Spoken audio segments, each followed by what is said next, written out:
Hello, friends. If you enjoy the content, I'd truly appreciate it if you hit that subscribe button. It helps a lot. Also, don't forget to leave a like and share your thoughts in the comments. Your interaction not only supports the channel's growth, but also helps these stories reach more people. Thank you all for being here. My name is Eulalia Crowthorne. After 15 years as a 911 dispatcher, I thought I'd heard everything. I was wrong. These 5 calls still wake me up at night. The first one came on a Tuesday night in October. I remember because the autumn storms had been particularly fierce that year, and the power had been flickering all evening at the dispatch center. My shift had started at 11 p.m., and by 2 in the morning, the usual drunk driving calls and domestic disputes had died down to almost nothing. The dispatch center was quieter than usual. My colleague Martha was handling a fender bender on the interstate, and I was sipping my 3rd cup of coffee, watching the rain streak down the windows. The fluorescent lights hummed overhead, casting that harsh white glow that makes everything look washed out and unreal in the deep hours of the night. The clock showed 2:47 a.m. when the call came in. At first, I heard nothing but static. Not unusual for storm nights when the lines get affected by the weather. I followed protocol, speaking clearly into my headset. 911. What's your emergency? More static, then something else. Breathing. Slow, labored breathing that sounded wet, like someone with pneumonia trying to catch their breath. I leaned forward in my chair, adjusting my headset. Hello? This is 911. Can you hear me? Are you hurt? The breathing continued for several seconds, and then I heard it. A whisper so faint I had to strain to make out the words. She's in my house. The voice belonged to an elderly man, his words trembling with what sounded like pure terror. I pulled up the call information on my screen. The address showed as 1847 Thornfield Avenue, registered to a Thaddeus Ashworth, age 78. Sir, is someone in your house? Are you in immediate danger? She's been here for 3 days. The whisper came again, barely audible. I can hear her walking around at night. She knows I'm here. I typed quickly, flagging the call as a potential home invasion. Mr. Ashworth, where are you right now? Are you somewhere safe? Bedroom closet, 2nd floor. She's downstairs now. I can hear her in the kitchen. My training kicked in. I kept my voice calm and steady, though something about his tone made the hair on the back of my neck stand up. I'd handled countless home invasion calls, but this felt different somehow. I'm dispatching officers to your location right now, Mr. Ashworth. Stay on the line with me. Can you tell me anything about this person? Do you know who she is? There was a long pause.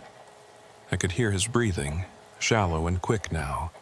When he spoke again, his voice was even fainter. She looks like Margaret. Who's Margaret, Mr. Ashworth? My wife. She looks exactly like my wife. I felt a chill run down my spine. I pulled up more information on the address. Property records showed Thaddeus Ashworth as the sole owner.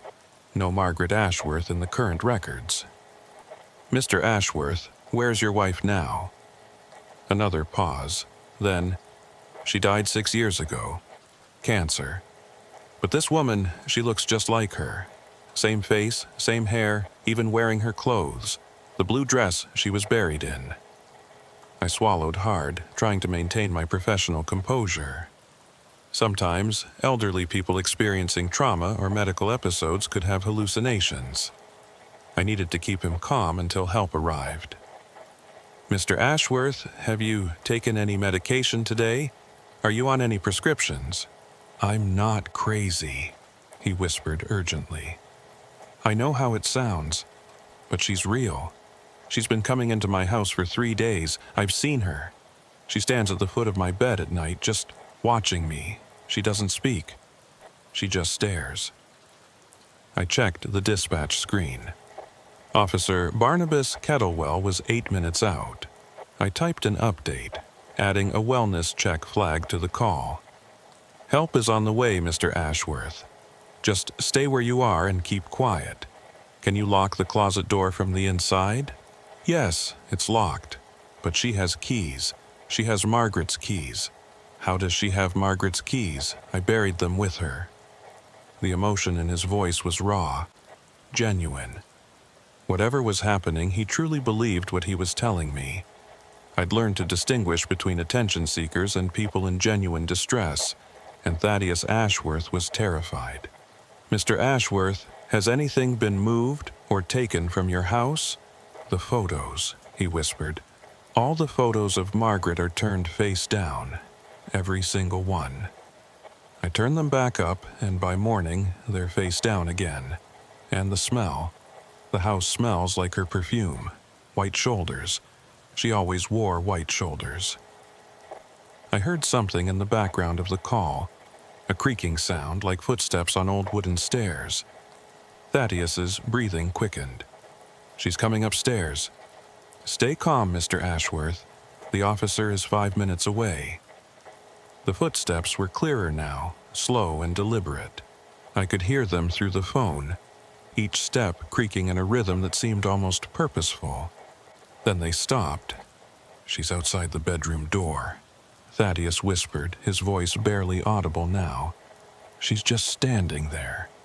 She always just stands there. Don't make any noise, Mr. Ashworth. Just stay hidden. I could hear his rapid breathing, could feel his terror through the phone line. The silence stretched on for what felt like an eternity. Then, I heard something that made my blood run cold. A woman's voice, soft and melodious, came through the line. She was humming. The tune was old, something from the 40s or 50s, sweet and haunting in the darkness. Mr. Ashworth, I said urgently, is that her? That's Margaret's song, he breathed. She used to hum that when she cooked dinner. Every night, the same song. The humming continued, and then I heard the bedroom door open. The creak was long and drawn out, like something from a horror movie. Thaddeus's breathing became erratic. She's in the room. Oh God, she's walking toward the closet. The officer is 3 minutes away, Mr. Ashworth. Just hold on. The footsteps moved across the room, each one deliberate and measured. The humming never stopped. It grew louder as whatever was making the sound approached the closet. Then silence. Mr. Ashworth, I called out. Are you there? I heard movement, rustling, and then Thaddeus's voice, high and terrified. She's standing right outside the closet door. I can see her shadow under the crack. She's just standing there. Don't engage with her, Mr. Ashworth. Just wait for the police. She's not moving. Why isn't she moving? She always leaves after a few minutes, but she's not leaving. I watched the dispatch screen. Officer Kettlewell was pulling onto Thornfield Avenue. 1 minute out. Then I heard it, the closet doorknob rattling. Slow at first, then more insistent. She's trying to get in. Thaddeus's whisper became a terrified hiss. The lock won't hold. These old locks, they're not strong. The officer is pulling up now, Mr. Ashworth. He's at your house. The rattling stopped. The humming stopped. Everything went quiet except for Thaddeus's labored breathing. She stopped, he whispered. She's never done that before. She always leaves when she can't get in. But she stopped. I heard Officer Kettlewell's voice through the radio. Dispatch, I'm at 1847 Thornfield. Front door is wide open, entering the premises. Mr. Ashworth, the officer's in your house. You're safe now. But Thaddeus wasn't listening to me anymore. I could hear him muttering something. A prayer, maybe, or just the ramblings of a terrified old man. She's still there. I know she's still there. She's waiting. Through the phone, I heard Officer Kettlewell calling out. Police, is anyone here? Mr. Ashworth? We're upstairs. I said into the radio. "Bedroom closet, second floor. Approach with caution." I heard Kettlewell's footsteps on the stairs, heavy and authoritative. Then his voice, closer now. "Mr. Ashworth, this is Officer Kettlewell. Are you all right, sir?" There was a pause. Then I heard the closet door open. Thaddeus's voice, shaky but relieved. "Officer, thank God. Did you see her? The woman? She was just here." "Sir, I need you to come with me. Let's get you checked out." Through the radio, Kettlewell's voice came through. "Dispatch, I have Mr. Ashworth. He's unharmed but disoriented, requesting medical evaluation." "Copy that," I responded. "Medical en route." But I could still hear Thaddeus in the background, insisting. "She was here. Right here." "Didn't you see her when you came up? She had to pass you on the stairs." "Sir, I didn't see anyone. The house was empty when I arrived." No, that's impossible. She was right here, right outside this door." I stayed on the line as Officer Kettlewell escorted Thaddeus downstairs. I could hear them moving through the house, Thaddeus pointing out the overturned pictures, insisting about the perfume smell. Kettlewell was patient, professional, but I could hear the skepticism in his voice. Then Thaddeus said something that made everyone pause. "Check the kitchen." "She was in the kitchen when I called. She left something in the kitchen." I heard them move to the kitchen. Then silence. A long, uncomfortable silence. "What the hell?" Kettlewell's voice no longer skeptical.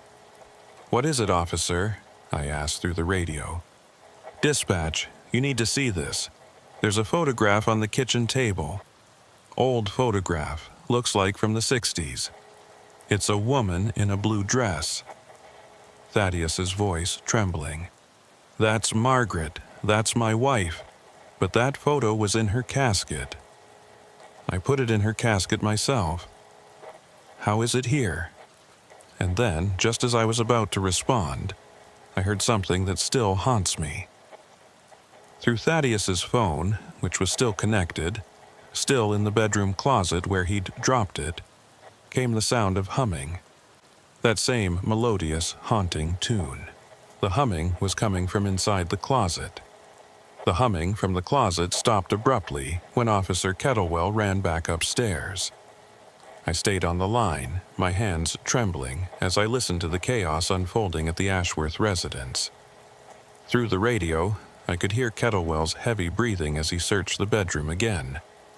"There's no one here," he reported, his voice tight with confusion. "The closet's empty. I'm checking the whole room again." Thaddeus's voice came through, high and agitated. "She was there. You heard it too, didn't you, the humming?" "Sir, please calm down. Let's go back downstairs." I updated the report while listening to them move through the house. The paramedics had arrived, and I could hear them talking to Thaddeus, checking his vitals. His blood pressure was elevated, but otherwise, he seemed physically fine. They recommended he come to the hospital for observation, but he refused. "I'm not leaving my house," he insisted. "What if she comes back?" Officer Kettlewell stayed at the scene for another hour. He walked through every room, checked every window and door. Everything was secure. No signs of forced entry. No evidence anyone had been in the house except for Thaddeus himself. And that photograph. "Dispatch," Kettlewell radioed to me privately. "I'm going to bag this photo as evidence. Something's not right here. The old man swears this picture was buried with his wife 6 years ago." "Copy that. Are you requesting additional units?" "Negative. But I'm going to have a word with the neighbors, see if anyone's noticed anything unusual." I listened as Kettlewell knocked on doors, despite the late hour. Most neighbors didn't answer, but Prudence Weatherby from across the street came to her door. She was in her 70s, had lived in the neighborhood for 40 years, she said. She knew the Ashworths well. "Oh, that poor Thaddeus," she said, when Kettlewell explained the situation. He's been so lonely since Margaret passed. Such a devoted couple they were. 52 years of marriage. Ma'am, have you noticed anyone unusual around Mr. Ashworth's house recently? Any visitors? There was a pause. Then Prudence's voice dropped lower. Well, now that you mention it, I have seen someone. A woman. I thought it was peculiar because she only comes at night. My pulse quickened. I leaned closer to my console, straining to hear every word.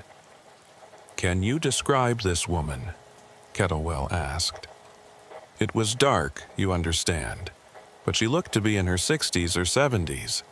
Had that silver hair that Margaret used to have, styled the same way too. That's why I noticed her, actually. From behind, she looked just like Margaret. Gave me quite a start the first time I saw her. When was this? 3 nights ago was the first time. I have insomnia, you see, and I was up around 3 in the morning. I saw her walking up Thaddeus's front path. She had a key. Let herself right in like she lived there. I thought maybe it was a relative come to visit, though it seemed an odd hour for it. Did you see her leave? No, but I saw her again last night. Same time, same thing. Just walked right in. I was going to mention it to Thaddeus, but I didn't want to pry. You know how people are about their personal business. Kettlewell thanked her and returned to the Ashworth house. Thaddeus was still agitated, pacing his living room while the paramedics tried to convince him to go to the hospital. Mr. Ashworth, Kettlewell said, your neighbor saw someone entering your house. A woman matching the description you gave. We're going to take this seriously. The relief on Thaddeus's face was palpable, even through the radio chatter. You believe me then? I'm not going crazy? Sir, I'm going to call for backup. We'll have someone stationed outside your house tonight, and tomorrow we'll have a detective come by to take a full statement. In the meantime, I strongly suggest you stay with a friend or relative. I don't have anyone, Thaddeus said quietly. Margaret was all I had. Our son lives in Australia, haven't spoken in years. Something about the sadness in his voice made my chest tighten. I'd heard that tone too many times in my career. The voice of someone utterly alone. Kettlewell arranged for Thaddeus to stay at a nearby motel for the night, one the department sometimes used for witness protection. Another officer, Patrolman Henderson, would watch the Ashworth house. I thought that would be the end of it. I was wrong. At 4:37 a.m., Henderson radioed in. Dispatch, I have movement at the Ashworth residence. I sat up straight, suddenly wide awake. What kind of movement? There's someone inside. I can see a figure moving past the windows. Looks like it's a woman, older woman in a blue dress. My blood ran cold. Are you certain the house was empty when you started surveillance? Positive. Officer Kettlewell and I did a full sweep before he left. Every room, every closet. The house was empty, and I've been watching the only 2 entrances. No one went in. I'm sending backup. Do not approach alone. Copy that. She's at the front window now. She's looking right at me. Can you describe her? There was a long pause. When Henderson spoke again, his voice was shaking. Dispatch, I know this sounds crazy, but I knew Margaret Ashworth. My mother was in her book club. This woman. She looks exactly like her. Exactly. But Margaret Ashworth is dead. I was at her funeral. Stay in your vehicle, Henderson. Backup is en route. But Henderson was already getting out of his car. I could hear his door open. I'm going to approach. Maybe it's a relative, or Henderson, wait for backup. But he was already walking toward the house. I could hear his footsteps on the wet pavement, his breathing heavy in the radio. The front door is opening, he reported. She's standing in the doorway. She's smiling at me. Henderson, do not approach any further. She's beckoning me inside. She wants me to come in. Negative. Stay where you are. I heard him stop walking. There was silence for a moment. Then Henderson's voice, barely a whisper. Her eyes. There's something wrong with her eyes. They're all white. No pupils, no iris, just white. Get back to your vehicle now. I heard rapid footsteps as Henderson ran back to his patrol car. The sound of the door slamming, the locks engaging. His breathing was ragged. She's following me. She's walking toward the car. Slow, like she's got all the time in the world. Backup is 3 minutes out. She's at my window. She's just standing there, staring at me with those white eyes. And she's humming. That same song the old man mentioned. I can hear it through the glass. I could hear it too, faint but unmistakable through Henderson's radio. That haunting, melodious tune from another era. It made my skin crawl. She's putting her hand on the window. Her hand. It's going through the glass, like the glass isn't even there. Henderson, drive! Get out of there! I heard the engine start, tires squealing as Henderson peeled away from the curb. She's still standing there, he said, his voice shaking. In the middle of the street, watching me go. Just standing in the rain in that blue dress. Sergeant Cornelius Blackstone arrived with 2 other units minutes later. They found the house empty. No woman in a blue dress. No sign of forced entry. Nothing disturbed except for one thing. Every photograph in the house had been turned face down again, and on the kitchen table was another item that shouldn't have been there. Margaret Ashworth's driver's license, the one that had been buried with her 6 years ago. Blackstone called me directly. Eulalia, what the hell is going on here? Henderson's a good cop, not prone to hysteria. And this license, I checked with the DMV. This exact license was supposed to have been destroyed after Margaret Ashworth's death. It was never renewed, never replaced. So, how is it here? I don't know, Sergeant. And there's something else. I just got off the phone with Thaddeus Ashworth at the motel. He's hysterical. Says he's been getting phone calls in his room. No one speaks, but he can hear that humming. That same damn song. The motel staff says no calls have come through their switchboard to his room. I felt a chill run down my spine. What do you want to do? I'm posting round-the-clock surveillance on that house. And I'm calling in Detective Whitmore from the state police. This is beyond weird, Eulalia. In 30 years on the force, I've never seen anything like this. The rest of my shift passed in a blur. I couldn't stop thinking about Thaddeus Ashworth alone in that motel room, terrified of a woman who looked like his dead wife. I couldn't stop hearing that humming in my head. When my shift ended at 7 a.m., I should have gone home. Should have gone to bed and forgotten about the whole thing. But I didn't. Instead, I drove to Thornfield Avenue. I don't know what I expected to find. The house looked normal in the morning light. A 2-story colonial with white siding and black shutters. The lawn was slightly overgrown, and there were newspapers piling up on the porch. It looked like any other house where an elderly person lived alone. I sat in my car for a few minutes just watching. There was still police tape across the front door, and I could see Officer Mitchell in his patrol car, keeping watch.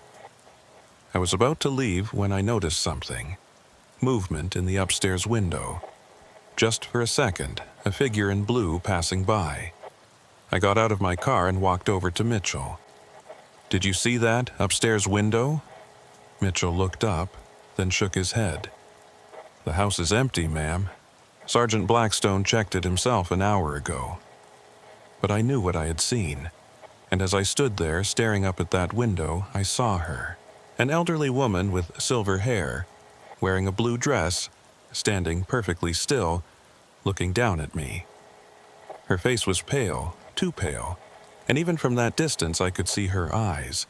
those terrible white eyes. "Mitchell," I said, my voice barely steady, "look at the window. Second floor, far right." Mitchell looked up. "I don't see anything, ma'am." But she was right there, staring at me. And then she smiled, and I understood with horrible clarity that she could see me seeing her. She raised one hand slowly and beckoned to me, just as Henderson had described. I backed away, my heart pounding. "I have to go," I mumbled to Mitchell, practically running to my car.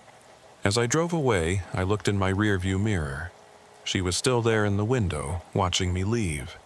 And I swear, even though it was impossible, I could hear her humming. I didn't sleep that day. Every time I closed my eyes, I saw that pale face in the window, those white eyes staring down at me. I called in sick for my next shift, something I'd never done in 15 years. But I couldn't stop thinking about Thaddeus Ashworth and what was happening in that house. The next morning, I got a call from Sergeant Blackstone. "Eulalia, I know you're off duty, but I thought you should know. Thaddeus Ashworth is dead." The words hit me like a physical blow. I sank into my kitchen chair, the phone trembling in my hand. What happened? Hotel maid found him this morning. Natural causes, the coroner says. Heart failure. But Eulalia, there's more. The maid said the room smelled overwhelmingly of perfume. White shoulders, according to her, and Thaddeus was holding something in his hand. A locket with a picture of Margaret inside. The same locket that was buried with her. I felt sick. That's impossible. That's what I said. But I went to the cemetery myself. Had them check Margaret Ashworth's grave. The groundskeeper swears no one has disturbed it.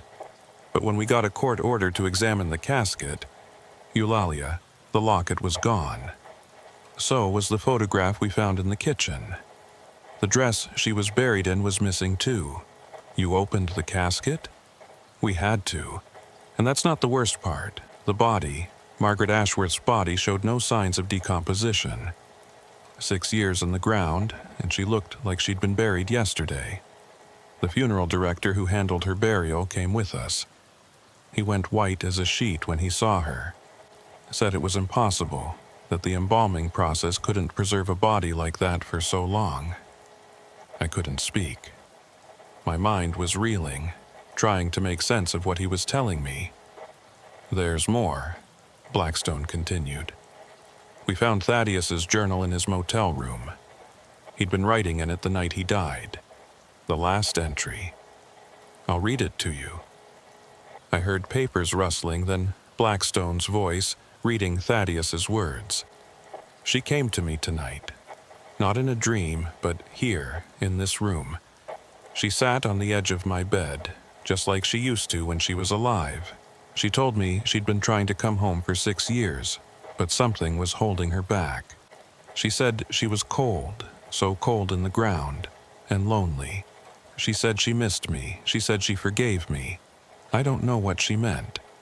Forgave me for what? She reached out to touch my face, and her hand was like ice. But it was her, my Margaret. She said she was taking me with her this time, that we'd be together again. I'm not afraid anymore. I can hear her humming in the darkness. Our song, the one we danced to at our wedding. I'm ready to go with her." Blackstone stopped reading. That was it. He died sometime after writing that. What did he mean she forgave him? We did some digging into the Ashworths' history. Turns out, Thaddeus had been having an affair in the months before Margaret's cancer diagnosis. A woman named Patricia Henley. She worked at his accounting firm. Margaret never knew, or at least Thaddeus thought she never knew. Patricia Henley moved to Florida after Margaret's death. We tracked her down, and she confirmed the affair. Said Thaddeus broke it off when Margaret got sick, devoted himself entirely to her care. The guilt must have been eating him alive, I said. That's what the department psychologist thinks. Guilt-induced hallucinations, mass hysteria, all that. But it doesn't explain the physical evidence. The photographs, the license, the locket. Or what Henderson and the others saw. Others? Oh, right. You haven't heard. After Thaddeus died, 3 more officers reported seeing the woman in the blue dress. She was spotted at the cemetery, standing by Margaret's grave, then at the funeral home where her service had been held, and finally at the hospice where she died. Always at night, always in that same blue dress, always with those white eyes. I shivered, pulling my robe tighter around myself. What happened to the house? Thaddeus's son flew in from Australia to handle the estate. He put it on the market immediately, didn't even go inside. Said he wanted nothing to do with it. It sold within a week to a young couple from out of state. The Fairweathers, I think. And they haven't reported anything unusual? Not yet, but Eulalia, there's something I didn't tell you. Something I didn't put in the official report. His voice dropped lower, and I had to strain to hear him. The night after Thaddeus died, I went back to the house alone.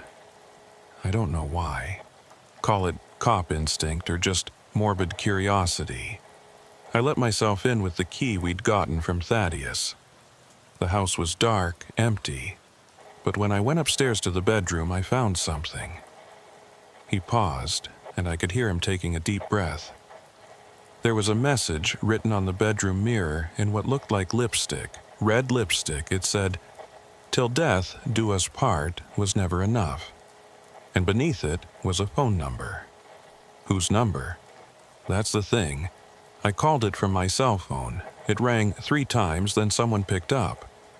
I heard that humming, that same song, for about 10 seconds. Then a woman's voice, clear as day, said, "He's with me now. We're together. Stop looking for us." And the line went dead. Did you trace the number? I tried. It didn't exist. The phone company had no record of it. It was like it had never been assigned to anyone. But Eulalia, I recognized that voice. It sounded exactly like Margaret Ashworth. I'd met her several times when she was alive at community events. It was her voice. We sat in silence for a moment, both of us grappling with the impossibility of what we'd experienced. The new owners, I finally asked. They really haven't noticed anything? Not that they've reported. They moved in last month, seem happy enough, but what? Prudence Weatherby, the neighbor. She called me yesterday. Said she's seen someone visiting the house at night. A woman in a blue dress, but when she mentioned it to the new owners, they looked at her like she was crazy. They said no one visits them at night. I thought about those white eyes, that beckoning hand, and shuddered. Maybe she's not visiting them. Maybe she never left. Blackstone sighed. Maybe. Or maybe we're all going crazy. Either way, the case is closed. Officially, Thaddeus Ashworth died of natural causes, complicated by dementia and hallucinations. That's what's going in the report. But we both knew that wasn't the whole truth. After I hung up with Blackstone, I tried to put it all behind me. I went back to work, handled other emergencies, other tragedies. But every now and then, usually on quiet nights when the dispatch center was still and the rain was falling, I would think about that call, about Thaddeus Ashworth's terrified whisper, and that haunting humming. 3 months later, I got another call that brought it all back. It was from the new owners of 1847 Thornfield Avenue, Millicent Fairweather, her voice high with panic. "There's someone in my house. My husband is out of town, and there's someone in my house." I dispatched units immediately, but as I talked her through the wait, she said something that made my blood run cold. "She's humming, the woman, she's humming this old song, and she's wearing a blue dress. She looks like the woman from the photographs we found in the attic. Old photographs from the 60s. "What photographs?" I asked, though I already knew the answer. "The previous owner's wife, I think, Margaret something. We found a box of them, but that woman's dead, isn't she? The neighbor told us she died years ago. I stayed on the line with Millicent until the police arrived. They found no one in the house. No sign of an intruder, but Millicent swore she'd seen her, an elderly woman with silver hair and white eyes, standing at the foot of her bed. The Fairweathers moved out the following week. The house on Thornfield Avenue has been sold 4 times since then. No family ever stays longer than a few months. They all report the same things. The smell of White Shoulder's perfume, photographs turned face down, and glimpses of a woman in a blue dress with white eyes. Some hear the humming. Others find objects that shouldn't be there. Things that belonged to Margaret Ashworth. Things that should be 6 feet underground. I drive by the house sometimes, though I know I shouldn't. It's been empty for the past year. No one wants to buy it anymore. The real estate agents don't even show it after dark. But sometimes when I pass by at night, I see a light in the upstairs bedroom window. And once, just once, I saw her again, standing in that same window, looking down at the street. She wasn't alone that time. There was a figure beside her, a man with silver hair, stooped with age. They stood together, perfectly still, like a photograph from another time. And even though my windows were rolled up and I was driving away as fast as I could, I swear I could hear them both humming that song, their song, the one they danced to at their wedding. I looked up the song once. It was called Till the End of Time. The lyrics talk about love lasting beyond death, about souls finding each other in eternity. I wish I'd never looked it up, because now, when I lie awake at night, I hear those words in my head, in Margaret Ashworth's voice, in that terrible, sweet humming. The house still stands empty on Thornfield Avenue. The for sale sign has been taken down. Sometimes people report seeing lights inside, shadows moving past the windows. The police don't respond to those calls anymore. They've learned there's no point. Whatever is in that house, whatever Margaret Ashworth became or always was, she's not leaving, she's home. And she has what she wanted. She has Thaddeus with her forever. I'm retiring next month. 15 years of 911 calls, and this is the one that finally broke me. Not because of what I heard or saw, but because of what I've come to understand. Love doesn't always die when we do. Sometimes it becomes something else, something that doesn't belong in the world of the living, something that waits in the darkness, humming old songs and watching with white eyes. To this day, I don't know what really happened in that house. I don't know if Margaret Ashworth somehow came back from the dead, or if something else took her form. I don't know if Thaddeus died of natural causes, or if she really did take him with her. I don't know why some people can see her and others can't. All I know is that the dead don't always stay buried. And sometimes, just sometimes, love is the most terrifying force of all. The house on Thornfield Avenue is still there, still empty, still waiting. And on quiet nights, if you listen carefully, you can still hear the humming. The dispatch center was decorated with cheap tinsel and paper snowflakes that Martha had put up to make the place feel less depressing. Outside, an ice storm was coating everything in a crystalline shell that would be beautiful if it weren't so dangerous. We'd already handled 17 weather-related accidents since my shift started. It was 11:43 p.m. when the call came in. The caller ID showed a local cell phone number, and the GPS coordinates put the caller somewhere on the outskirts of town, near the old industrial district. 911, what's your emergency? There was heavy breathing on the line, panicked and quick. Then a woman's voice, middle-aged, terrified. Please help me. I think I'm at the wrong address.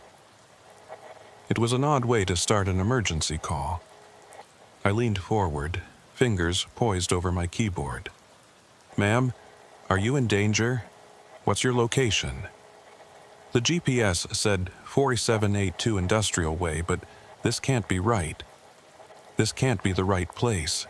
Oh God, they're coming back. Who's coming back? Ma'am, what's your name? Millicent Fairweather. I was supposed to meet someone about buying antique furniture. They said they had a warehouse full of Victorian pieces. But this isn't a furniture warehouse. I pulled up the address on my system. 4782 Industrial Way was an old meat-packing plant that had been closed for 3 years. My screen showed several previous calls from that location, mostly vandalism and trespassing reports. Millicent, are you inside the building or outside? Inside. I'm hiding in what looks like an old freezer room. The door was open when I got here, and there were lights on, so I went in. But there's no furniture here. There are tables with straps, medical equipment, and the smell, it smells like copper and bleach. My fingers flew across the keyboard, flagging this as a potential kidnapping or worse. I dispatched units immediately, sending Officers Archibald Thornberry and Ignatius Cromwell, who were closest to that location. Millicent, help is on the way. Can you describe who you were supposed to meet? The email said his name was Augustus Whitmore. He sent photos of beautiful Victorian armoires and chairs. Said he needed to sell quickly due to a family emergency. The price was so good, I should have known something was wrong. Did you come alone? Yes. My husband is out of town. I didn't tell anyone where I was going. Oh God, I'm so stupid. You're not stupid, Millicent. You're being very brave. Can you hear anyone now? Footsteps. Above me. This place has metal floors and I can hear them walking. More than one person. I checked the officer's ETA.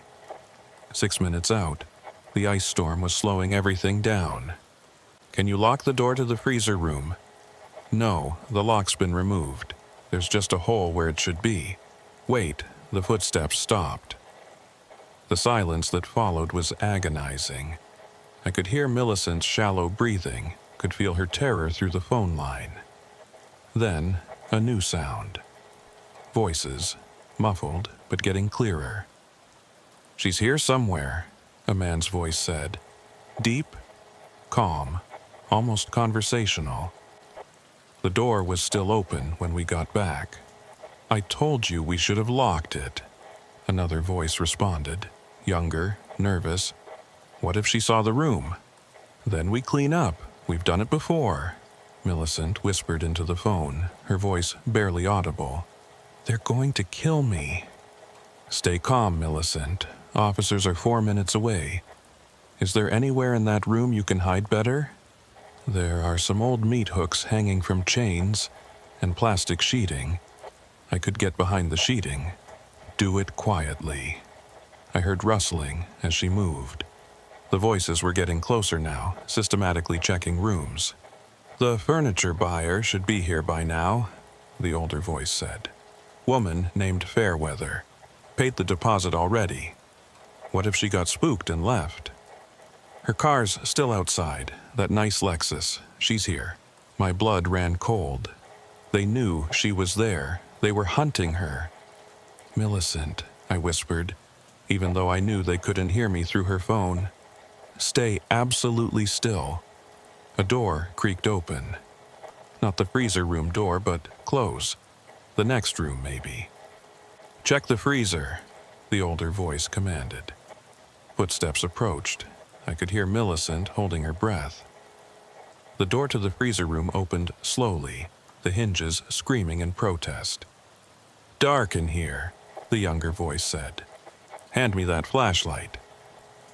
A beam of light cut through the darkness.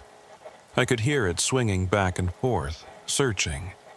Millicent remained silent, but her breathing through the phone was quick and terrified. Looks empty, the younger voice said. Check behind the plastic. The footsteps came closer. The plastic rustled. Officers are 2 minutes out, Millicent, I said, though I knew she couldn't respond. Then, suddenly, Millicent screamed. There was a struggle, the phone clattering to the floor. Well, well, the older voice said, now clear as day. Mrs. Fairweather, I presume you're early for your appointment. Please, Millicent sobbed. I just wanted to buy furniture. I'll leave. I won't tell anyone. Oh, but you've seen too much, haven't you? Seen our special room. Not many people get to see that room and leave. I didn't see anything. I don't know what you're talking about. Lying doesn't become you, Mrs. Fairweather. You know what we do here. You figured it out. Smart woman like you, driving a nice car, living in that beautiful house on Maple Street. They knew where she lived. They'd researched her. Officers on scene, came Thornberry's voice through my radio. Approaching the building now. But inside, the conversation continued, picked up by Millicent's phone on the floor. Here's what's going to happen, the older voice said. You're going to come with us. You're going to be our guest for a while, and depending on how cooperative you are, this can be easy or hard. The police will look for me. My husband will know something's wrong. Your husband is in Chicago until Thursday. You told your neighbor you were going Christmas shopping. No one expects you home for hours. By then, you'll be long gone. Suddenly, there was a loud bang. The front door of the building being forced open. Police! Anyone in here? The change was immediate. Cursing from the two men, rapid footsteps, Millicent screaming for help. In here! Help me! In the freezer! Through both the phone and the radio, I heard the chaos that followed. Officers shouting commands, footsteps running in different directions, doors slamming, then gunshots. 3 of them, sharp and terrifying even through the phone. Shots fired! Shots fired! Cromwell's voice on the radio. 1 suspect down, 1 fleeing on foot toward the rear exit. Millicent? I called into the phone, but there was no response. I could hear commotion, voices, but couldn't make out words. Finally, Thornberry's voice came through the radio. Dispatch, we have the victim. She's safe, unharmed, but shaken. We need medical to check her out. Relief flooded through me. Copy that. Medical en route. What about the suspects? 1 in custody with a gunshot wound to the shoulder. The other escaped into the industrial complex. We need additional units for a search. I coordinated the response, sending every available unit to set up a perimeter. The K9 unit was called in, and within minutes, the entire industrial district was locked down. 30 minutes later, Thornberry called me directly. Eulalia, you need to know what we found here. His voice was grim, shaken in a way I'd never heard from the 20-year veteran. What is it? That special room Mrs. Fairweather mentioned. It's a torture chamber. Professional setup, medical equipment, recording devices, the works, and there's a freezer in the back with evidence of at least 4 victims. My stomach turned. 4 victims? Maybe more. The coroner's on the way. But Eulalia, there's something else. We found a list. Names, addresses, phone numbers. All women, all wealthy, all lured here with various online scams. Antiques, estate sales, charity donations. Mrs. Fairweather was next on the list. Did you catch the second suspect? Not yet, but we will. The one we shot is talking, trying to make a deal. Says the other guy, Augustus Whitmore, is the real killer. Says he was just hired help. I thought about Millicent Fairweather. How close she'd come to being victim number 5. Or higher, if there were more they hadn't found yet. The search for Augustus Whitmore continued through the night. I stayed on dispatch, coordinating units as they swept through the industrial district. The ice storm had turned the abandoned buildings into a frozen maze, making the search treacherous and slow. At 1:15 a.m., my supervisor, Constance Holloway, came to relieve me, but I couldn't leave, not until we found him. Millicent Fairweather was safe at the hospital, but knowing that monster was still out there made my skin crawl. You did good work tonight, Eulalia, Constance said, placing a hand on my shoulder. Fairweather is alive because of you. But I couldn't shake the feeling that we were missing something. I pulled up the recording of Millicent's call, listening again to those voices. The older one, supposedly Augustus Whitmore, had been so calm, so methodical. This wasn't his first time. The younger one, now identified as Leopold Crane, was nervous, inexperienced. But Whitmore, he was a professional. At 2:37 a.m., Officer Cromwell radioed in. "Dispatch, we found something. Building 7, the old Brackenridge Textiles factory. There's fresh blood on the snow leading inside. Could be Whitmore's injured from climbing fences," Thornberry added. "We're going in." I listened as they entered the building, their footsteps echoing in the vast empty space. The textile factory had been closed for a decade, its machinery left to rust in the darkness.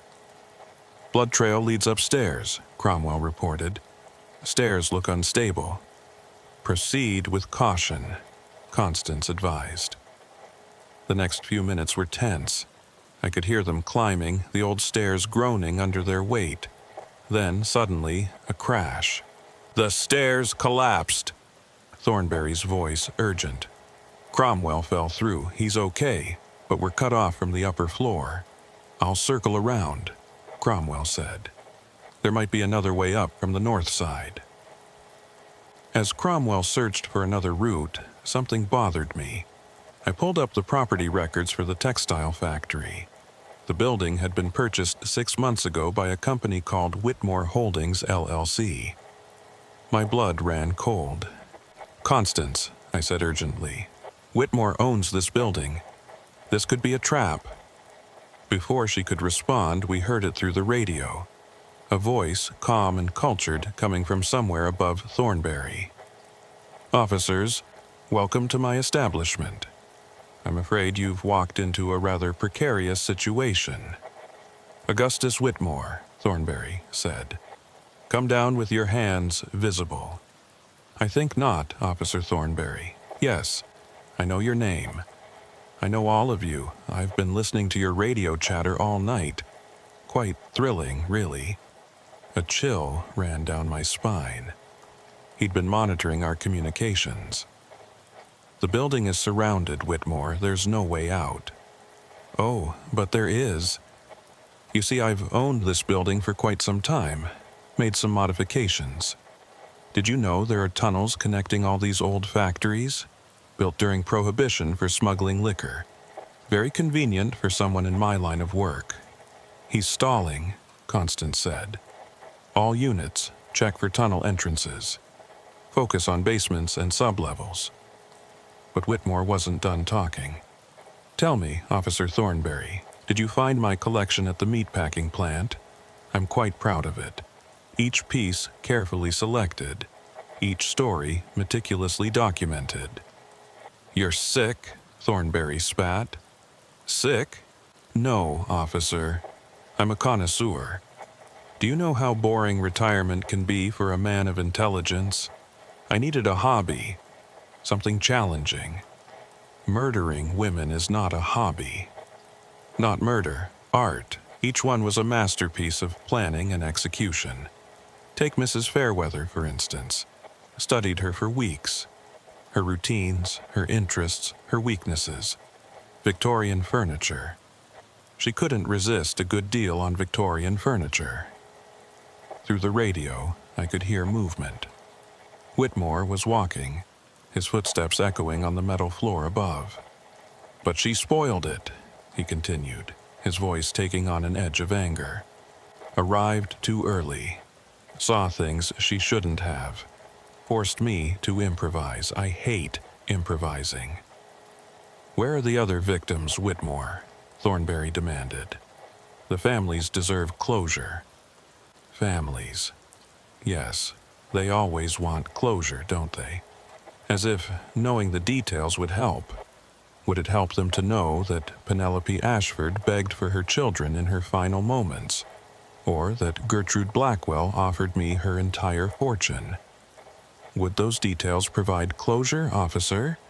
I was typing frantically, cross-referencing the names he'd mentioned with missing persons reports. Penelope Ashford, disappeared 3 months ago. Gertrude Blackwell, 6 weeks ago. Both wealthy women who'd vanished without a trace. Got him! Cromwell's voice suddenly burst through the radio. Basement level, heading for a tunnel entrance. The pursuit was on. I could hear running footsteps, shouts, the chaos of the chase through the frozen industrial complex. Units converged from all directions, following Cromwell's updates as he pursued Whitmore through the underground passages. He's heading east, toward the river. The tunnels led to the old dock district, I realized. If Whitmore reached the docks, he could disappear into the maze of warehouses and shipping containers. Cut him off at Pier 7, Constance commanded. All units converge on the dock district. For 10 agonizing minutes, the chase continued. Then silence. We lost him, Cromwell finally reported, breathing heavily. The tunnel splits in 3 directions down here. No way to know which way he went. But then, unexpectedly, my phone rang. Not the emergency line, my personal cell phone, unknown number. Hello? Miss Crowthorne, isn't it? The dispatcher? My blood turned to ice. It was Whitmore's voice. How did you get this number? Oh, I have my ways. You did excellent work tonight, by the way. Very professional, very calm. I admire that in a woman. I signaled frantically to Constance, who immediately began tracing the call. What do you want? Just a chat. You see, I'm something of a fan of yours. 15 years on the job, never missed a shift until tonight's little drama. Recently saw that woman in the window at the Ashworth house, didn't you? Oh, yes, I know about that too. I make it my business to know interesting things about interesting people. You're insane. Sanity is subjective, Miss Crowthorne, but I called to give you a gift, a bit of information. You see Leopold, my erstwhile assistant, currently bleeding in your custody. He's not who he says he is. What do you mean? Check his fingerprints against your military database, specifically deceased military personnel. You'll find he died in Afghanistan 3 years ago. The real Leopold Crane, anyway. The man you have is someone else entirely. Someone with their own collection, their own methods. Someone who was using me as much as I was using him. You're lying. Am I? Tell me, has he asked for a lawyer yet? Or is he still playing the scared accomplice trying to make a deal? He's quite good at playing roles, almost as good as me.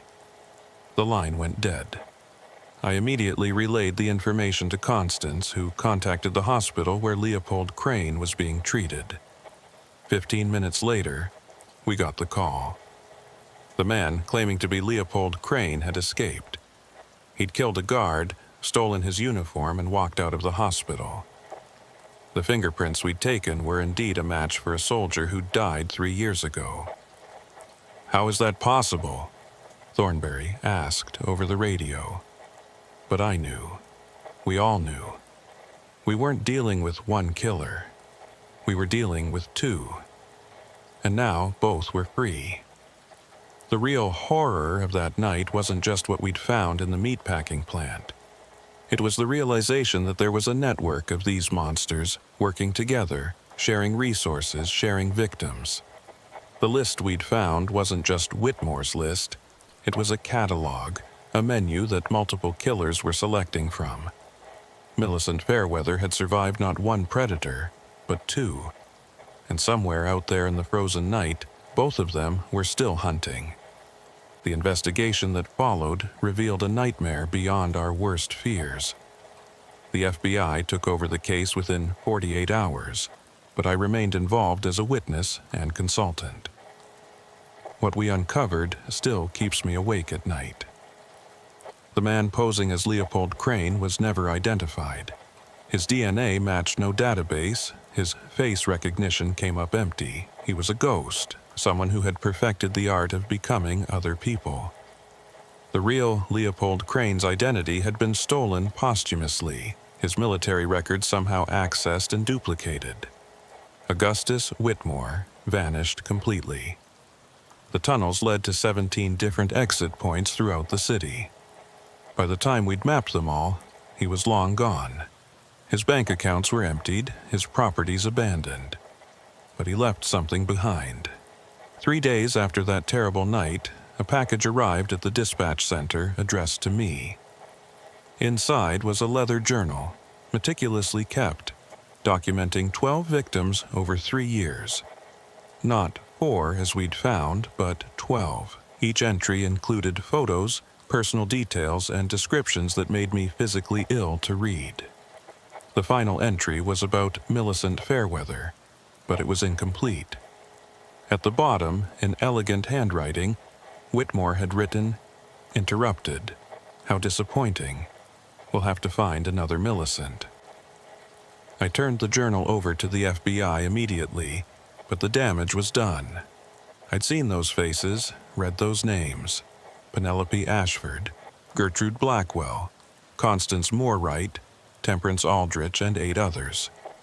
All women who'd simply responded to the wrong advertisement, gone to the wrong address.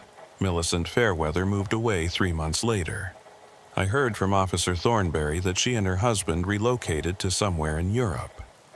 She couldn't stay in a city where every industrial building reminded her of that night. I understood. I couldn't drive through that district anymore without hearing her terrified voice on the phone. The FBI found 2 more kill rooms in abandoned buildings throughout the state. The network Whitmore had hinted at was real. They found evidence of at least 5 individuals working together, sharing hunting grounds, sharing victims. They called themselves the Collectors. But here's what truly haunts me. A year later, I received another call, this time at home, on my landline, at exactly 2:43 a.m. Miss Crowthorne. That cultured voice, calm as ever. Augustus Whitmore. How? I told you I was a fan. Did you receive my journal? The FBI has it. Good. I wanted them to know. Pride, I suppose. My one weakness. Tell me, how is Mrs. Fairweather? I don't know.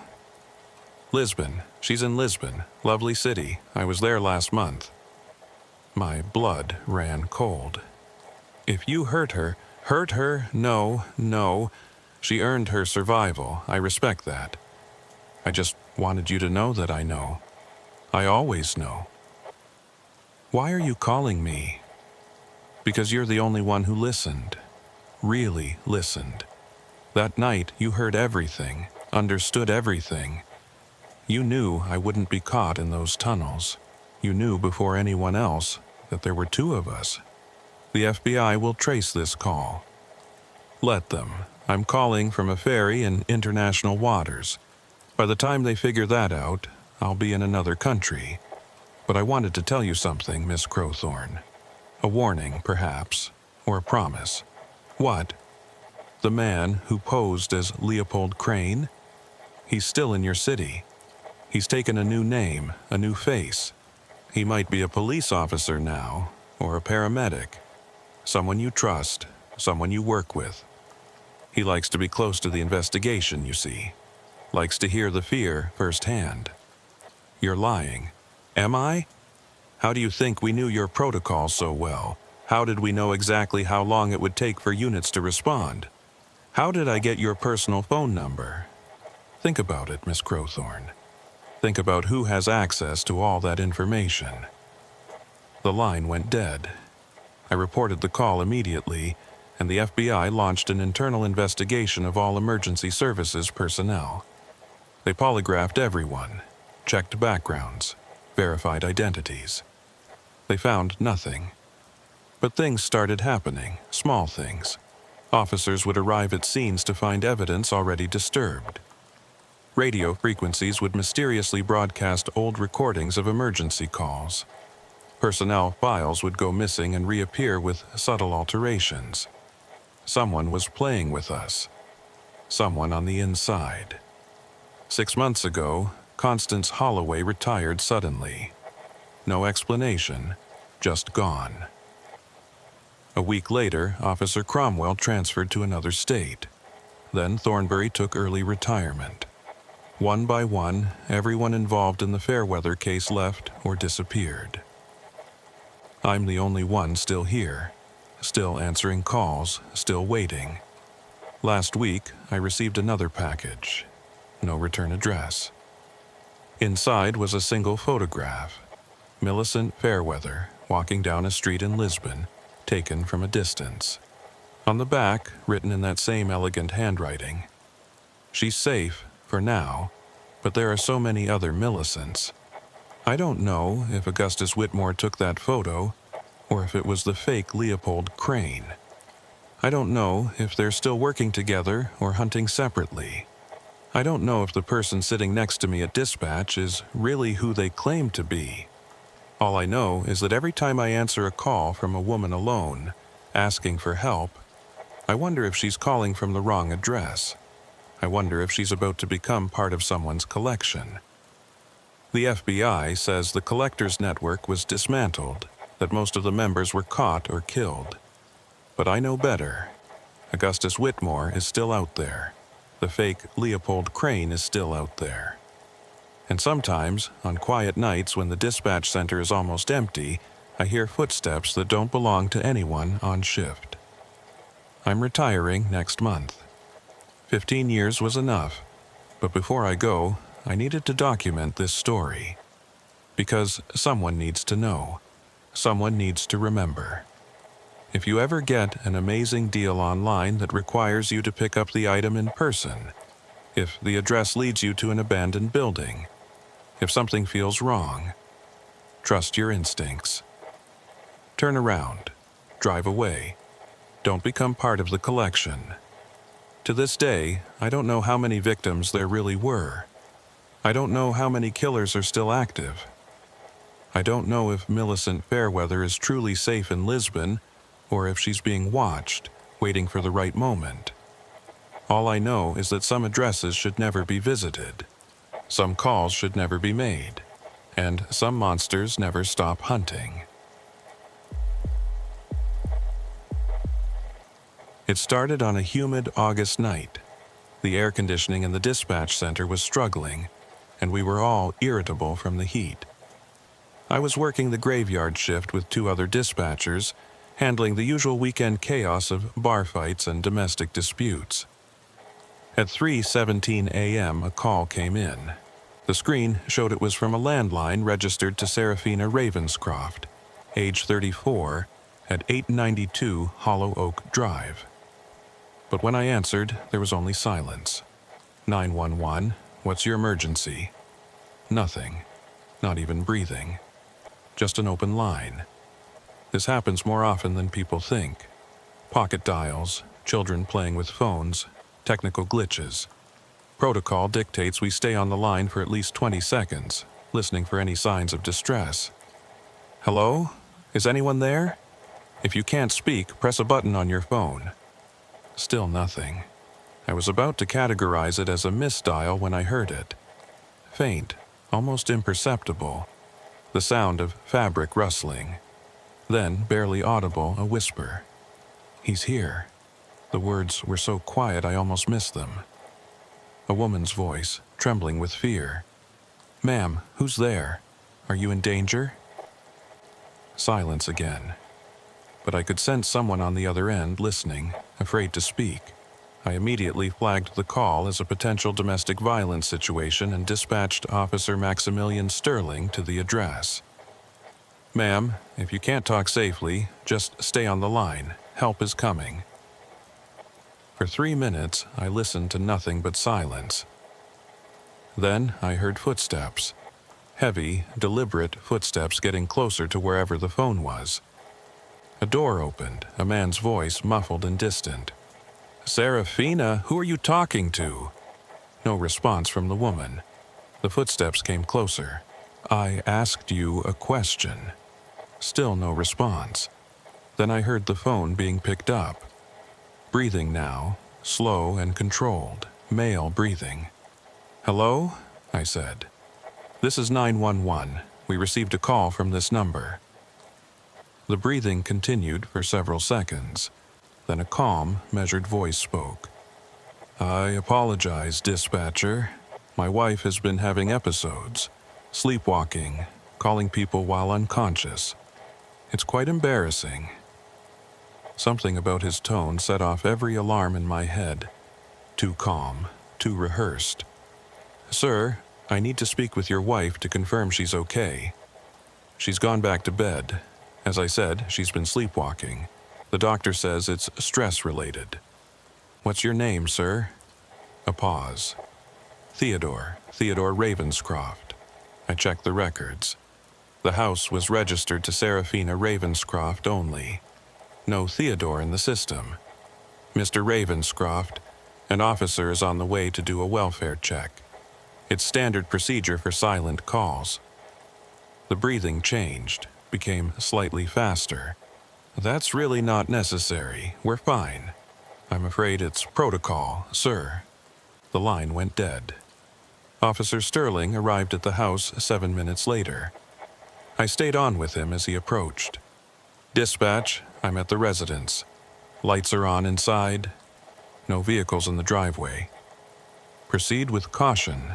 The male subject seemed agitated about your visit." Sterling knocked on the door. No answer. He knocked again, announcing himself. Finally, the door opened. Through Sterling's radio, I heard a woman's voice, polite but strained. "Officer, is something wrong?" "Mrs. Ravenscroft, we received a 911 call from this address. I need to make sure everyone's okay." "A call? I didn't make any call." "Is anyone else home with you, ma'am?" "No, I live alone. My husband and I divorced 2 years ago." My blood ran cold. I quickly typed this information to Sterling's mobile terminal. "Ma'am, I need to check the house for your safety." "Of course, please, come in." I listened as Sterling walked through the house. Living room clear, kitchen clear, dining room clear. Then he went upstairs, master bedroom clear, guest room clear. But then he stopped. "Ma'am, this door is locked. That's the attic. I never go up there. Lost the key years ago." "Do you hear that?" Sterling said into his radio. I listened carefully. There was something. A faint sound, rhythmic, like dripping water. "Ma'am, I need to access this attic." "But I told you I don't have the key." "Then I'll need to force it open." Serafina's voice changed, became more urgent. "No, please. You can't," he said. There's nothing up there. Just old furniture." He said, "Who's he, Mrs. Ravenscroft?" "Nobody." I misspoke. "Please, officer, everything's fine." Sterling's voice was firm. "Ma'am, step back." I heard the sound of wood splintering as Sterling forced the door. Then footsteps on stairs. Then Sterling's voice tight with shock. "Jesus Christ. Dispatch, I need backup and medical immediately." "What is it?" "There's someone up here. Male subject, tied to a chair, appears to be badly injured. He's alive but barely conscious." I could hear Serafina in the background sobbing. "I had to. He made me. He said he'd kill us both if I didn't." "Who made you, ma'am?" Sterling asked. "I don't know his name. He comes at night. He's been keeping Thomas up there for 3 days. My ex-husband. The man forces me to bring food and water up, but I can't let Thomas go. He's always watching." "Where's this man now?" "I don't know. He left an hour ago. He always leaves before dawn. But he has cameras. He watches through cameras. He'll know you're here." Sterling immediately called for additional units and began searching for cameras.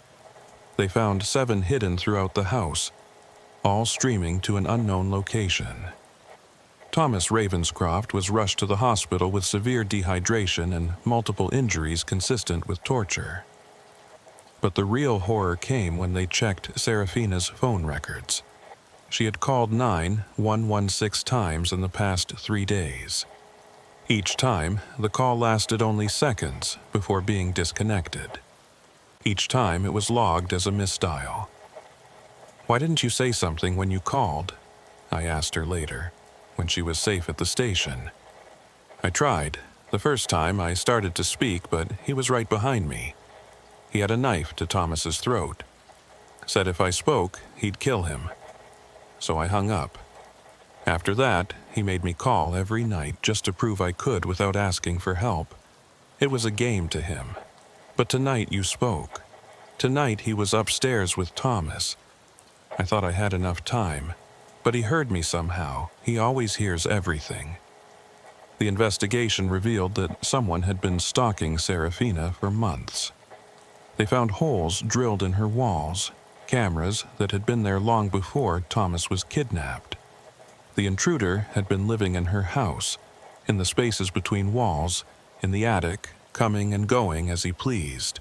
Detective Horatio Whitmore was assigned to the case. He was a thorough investigator, methodical and patient. He traced the camera feeds to an IP address that bounced through 17 different servers. Whoever this was, they were technologically sophisticated. "This isn't his first time," Whitmore told me. "This level of planning, of control, it takes practice." He was right.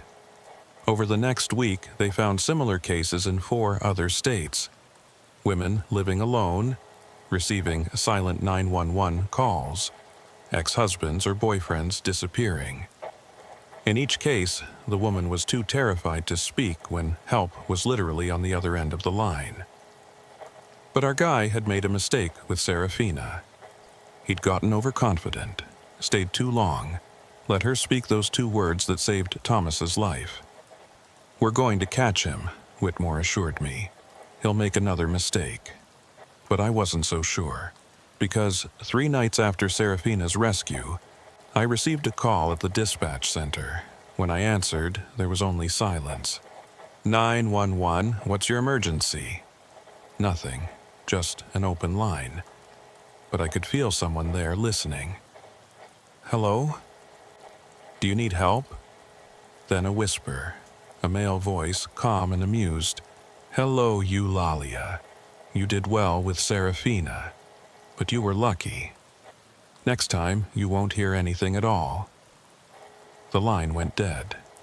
I tried to trace it, but it led nowhere. A ghost number that didn't exist. I reported it immediately, and they put surveillance on my house. But I knew it was him, the man who had tortured Thomas Ravenscroft, who had turned Serafina into a prisoner in her own home. He was telling me he wasn't done. And somewhere out there, another woman was probably picking up her phone, dialing 911, and saying nothing at all while a monster stood behind her in the darkness. The surveillance on my house lasted 2 weeks before the department decided it was too expensive to maintain. Detective Whitmore argued for extending it, but budget constraints won. I understood. There had been no further contact, no signs of threat. Maybe it had just been a prank call. I was wrong. The pattern started 3 weeks after the Serafina Ravenscroft case. Silent calls began coming in from different addresses, always between 2 and 4 a.m. Always landlines. Always registered to women living alone. But now, even when officers arrived for welfare checks, they found nothing wrong. The women denied making the calls, showed no signs of distress. Detective Whitmore was frustrated. He's changed his method. He's being more careful. Then came the call that changed everything. 4:23 a.m. on a Tuesday. The address showed as 1756 Sycamore Court, registered to Ophelia Grimshaw, age 41. 911, what's your emergency? Silence, but this time I heard something different. Breathing, rapid and panicked, but muffled, as if through fabric. Hello? Can you speak? 3 taps, deliberate. Measured. Then 3 more, then 3 again. My training kicked in. 3 sets of 3. Universal Distress Signal, SOS. I understand. You need help but can't speak. Tap once for yes, twice for no. Are you in immediate danger? 1 tap. Is someone there with you? 2 taps. Are you injured? 1 tap. I dispatched units immediately while keeping the line open. Officer Sterling specifically requested to respond, along with his new partner, Officer Beatrice Ashford. Are you hiding? 1 tap. Stay where you are. Help is coming. Are you Eulalia Grimshaw? 2 taps. That made me pause. You're not Eulalia Grimshaw? 1 tap. Are you in Eulalia Grimshaw's house? 1 tap. My mind raced. Someone else was in Ophelia's house, injured and hiding. Where was Ophelia? Is Ophelia there? A long pause, then 2 taps. Do you know where Ophelia is? 2 taps. Sterling and Ashford arrived in 6 minutes. The house was dark, no vehicles in the driveway. They approached carefully. Front door is ajar, Sterling reported. Signs of forced entry. Proceed with extreme caution, I advised. They entered, weapons drawn. Through their radios I could hear them clearing rooms. Living room, evidence of a struggle. Overturned furniture, broken lamp. Kitchen, blood on the floor. Not much, but enough to indicate injury. Dispatch, we need to find this caller, Sterling said. Hello? Police, if you're here, make a noise. Through the phone line, I heard 3 taps again. Louder this time. They're tapping, I told Sterling. Listen for it. They followed the sound upstairs. Master bedroom, empty but ransacked. Guest room, clear. Then they found it. A hallway closet, locked from the outside with a chair wedged under the handle. Sterling removed the chair and opened the door. Inside was a woman, mid-30s, with duct tape over her mouth and zip ties on her wrists. She was holding a cell phone, Ophelia's cell phone. Her leg was bleeding from what looked like a knife wound. Ma'am, you're safe now, Ashford said, carefully removing the tape. What's your name? Patricia, the woman gasped. Patricia Henley, I clean houses. This is my client's house, Eulalia Grimshaw. That name, Patricia Henley. Why did I know that name? Where's Ms. Grimshaw? Sterling asked. I don't know. I got here at 3:30 to do my monthly deep clean. I have a key, but when I came in, the house was wrong. Furniture moved, pictures turned backward. Then someone grabbed me from behind, a man. He tied me up, put me in the closet. Said if I made a sound, he'd kill me like he killed the others. Others? That's what he said. Like the others. Then he cut my leg, said it was so I'd remember to stay quiet, but I found Ophelia's phone in the closet. She must have dropped it there. They searched the house thoroughly, but found no sign of Eulalia Grimshaw. Her car was gone, her purse missing. But her bathroom showed signs of a struggle, and there was blood in the bathtub drain. Then I remembered why I knew Patricia Henley's name. She was the woman Thaddeus Ashworth had been having an affair with. The one from my first story, the whispering caller case, the one who moved to Florida. Patricia, I said through Sterling's radio, did you know Thaddeus Ashworth? She went pale. How? How do you know about that? You were involved with him before his wife died. That was years ago. I moved back here 6 months ago to start over. How is this relevant? But I was already pulling up records, cross-referencing names and dates. Patricia Henley had been Eulalia Grimshaw's house cleaner for 4 months. Before that, she'd cleaned for Millicent Fairweather, the woman from the wrong address case. And before that, Detective Whitmore needs to see this, I told Sterling. Patricia Henley has been connected to 3 of our cases. Within an hour, Whitmore had Patricia in interrogation. She wasn't a suspect, but she was clearly a connection. Under questioning, she revealed that she'd been getting strange calls too, silent calls, and sometimes packages with no return address. Inside were always photos of her with her clients, taken from a distance. "Someone's been watching me," she said, tears streaming down her face. "Following me from job to job. I thought I was paranoid." Whitmore showed her a photo array. "Have you seen any of these men?" She studied them carefully, then pointed to one. "Him. I've seen him at the grocery store, at the gas station, always nearby but never approaching." The photo was of Theodore Ravenscroft, Seraphina's ex-husband who'd been held captive.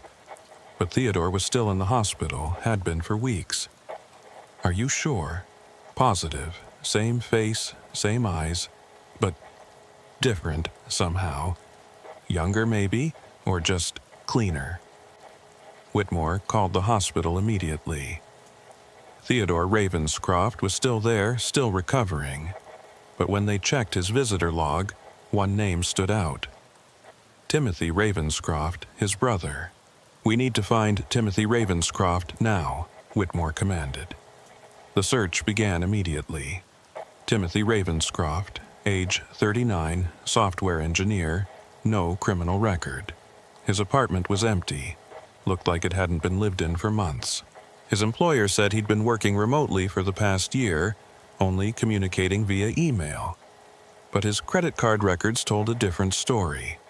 Purchases of surveillance equipment, lockpicks, zip ties, duct tape, rental payments on storage units throughout the city, and regular purchases at hardware stores near each victim's home. They found Ophelia Grimshaw in one of those storage units. She was alive, but barely. She'd been there for 2 days, tied up, gagged, left in the dark. The unit had been soundproofed. She could have screamed for weeks and no one would have heard her. "He said I was practice," she whispered when she could finally speak. "Practice for something bigger." In the storage unit, they found detailed files on 17 women, photos, schedules, personal information. Patricia Henley was one of them. So was Seraphina Ravenscroft. And so was I. My file was the thickest. Photos of me going to work, leaving work, shopping, at home. Recordings of my voice from dispatch calls. Transcripts of every emergency call I'd handled in the past year. And a note. "She listens to fear all day. I wonder what her own sounds like." "We're putting you in protective custody," Whitmore said. But I refused. "If I disappear, he'll know we're on to him. Use me as bait." It was a stupid, dangerous decision. But I was angry. This man had been stalking me. Stalking innocent women, using my voice as part of his sick research. Every silent call had been him learning, practicing, perfecting his method. They put a tracking device in my car, my phone, even in my jewelry. Officers in unmarked cars followed me everywhere. My house was wired with cameras and alarms. I was never alone, even when I appeared to be. For a week, nothing happened. Then, on a Thursday night, I came home to find my front door unlocked. I knew I'd locked it. My hand went to the panic button in my pocket, but I waited. If he was inside, we needed to catch him. I entered slowly, calling out, "Hello? Anyone there?" Silence. I walked through my house, every nerve on edge. Everything looked normal until I reached my bedroom. On my pillow was a cell phone I didn't recognize. It was ringing. I answered it. "Hello, Eulalia." That same calm voice from before. Timothy Ravenscroft. "Don't bother looking for me. I'm not there. But I wanted you to know I've been in your home, many times. You really should change your sheets more often." My skin crawled. "What do you want?" "To show you something. Check your closet." I walked to my closet, opened it. Inside, covering every inch of the back wall, were photos. Hundreds of them. All of me, but taken from inside my house, me sleeping, me showering, me getting dressed. Some were weeks old, some were from last night. You see, Eulalia, I've been living with you for months. In your attic, in your walls. You've never been alone. I hit the panic button. Within seconds, I heard sirens approaching. They won't find me, he said. I'm already gone. But I left you presents. Check your attic. Check your basement. Check inside your walls. I've left surprises everywhere. The line went dead. The police spent 12 hours searching my house. What they found still makes me sick to think about. In the attic, a makeshift living space with a mattress, food wrappers, and monitors connected to 23 cameras hidden throughout my home. In the basement walls, they found recording equipment with hundreds of hours of audio. Every phone call I'd made, every conversation I'd had, every moment of my life for the past 6 months had been documented.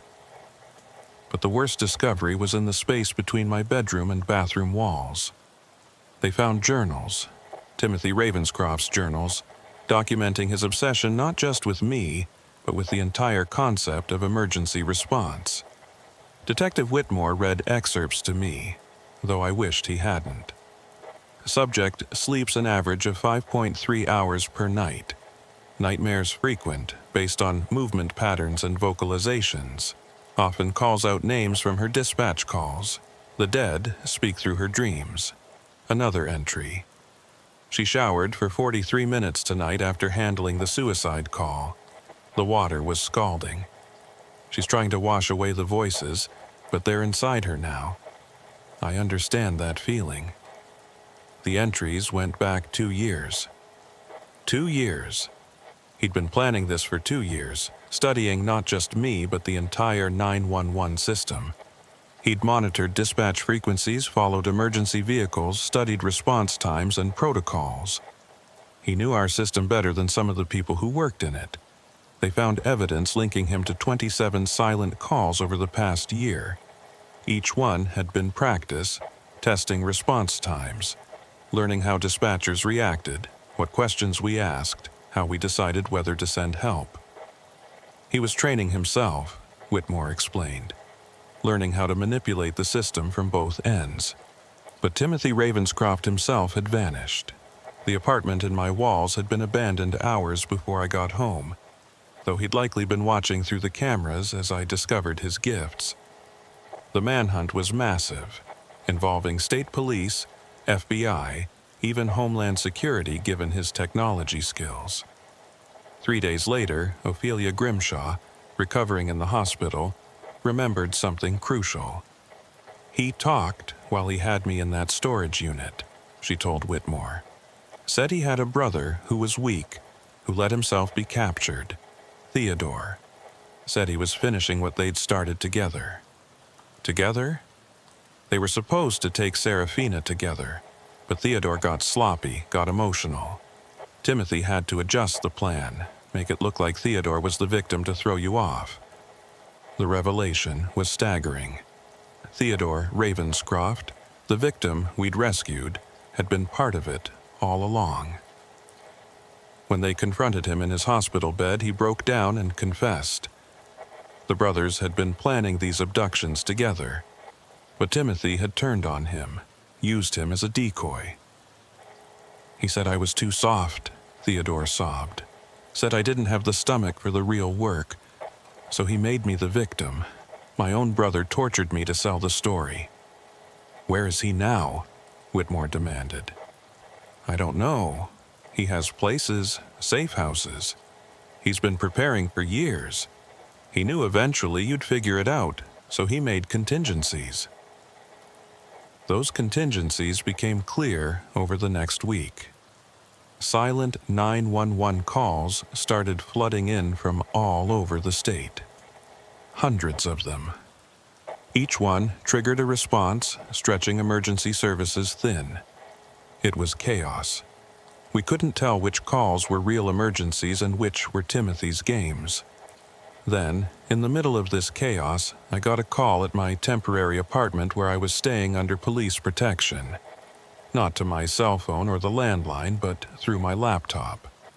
A video call from an unknown number. Timothy Ravenscroft's face filled the screen. He was in what looked like a basement. Harsh, fluorescent lights behind him.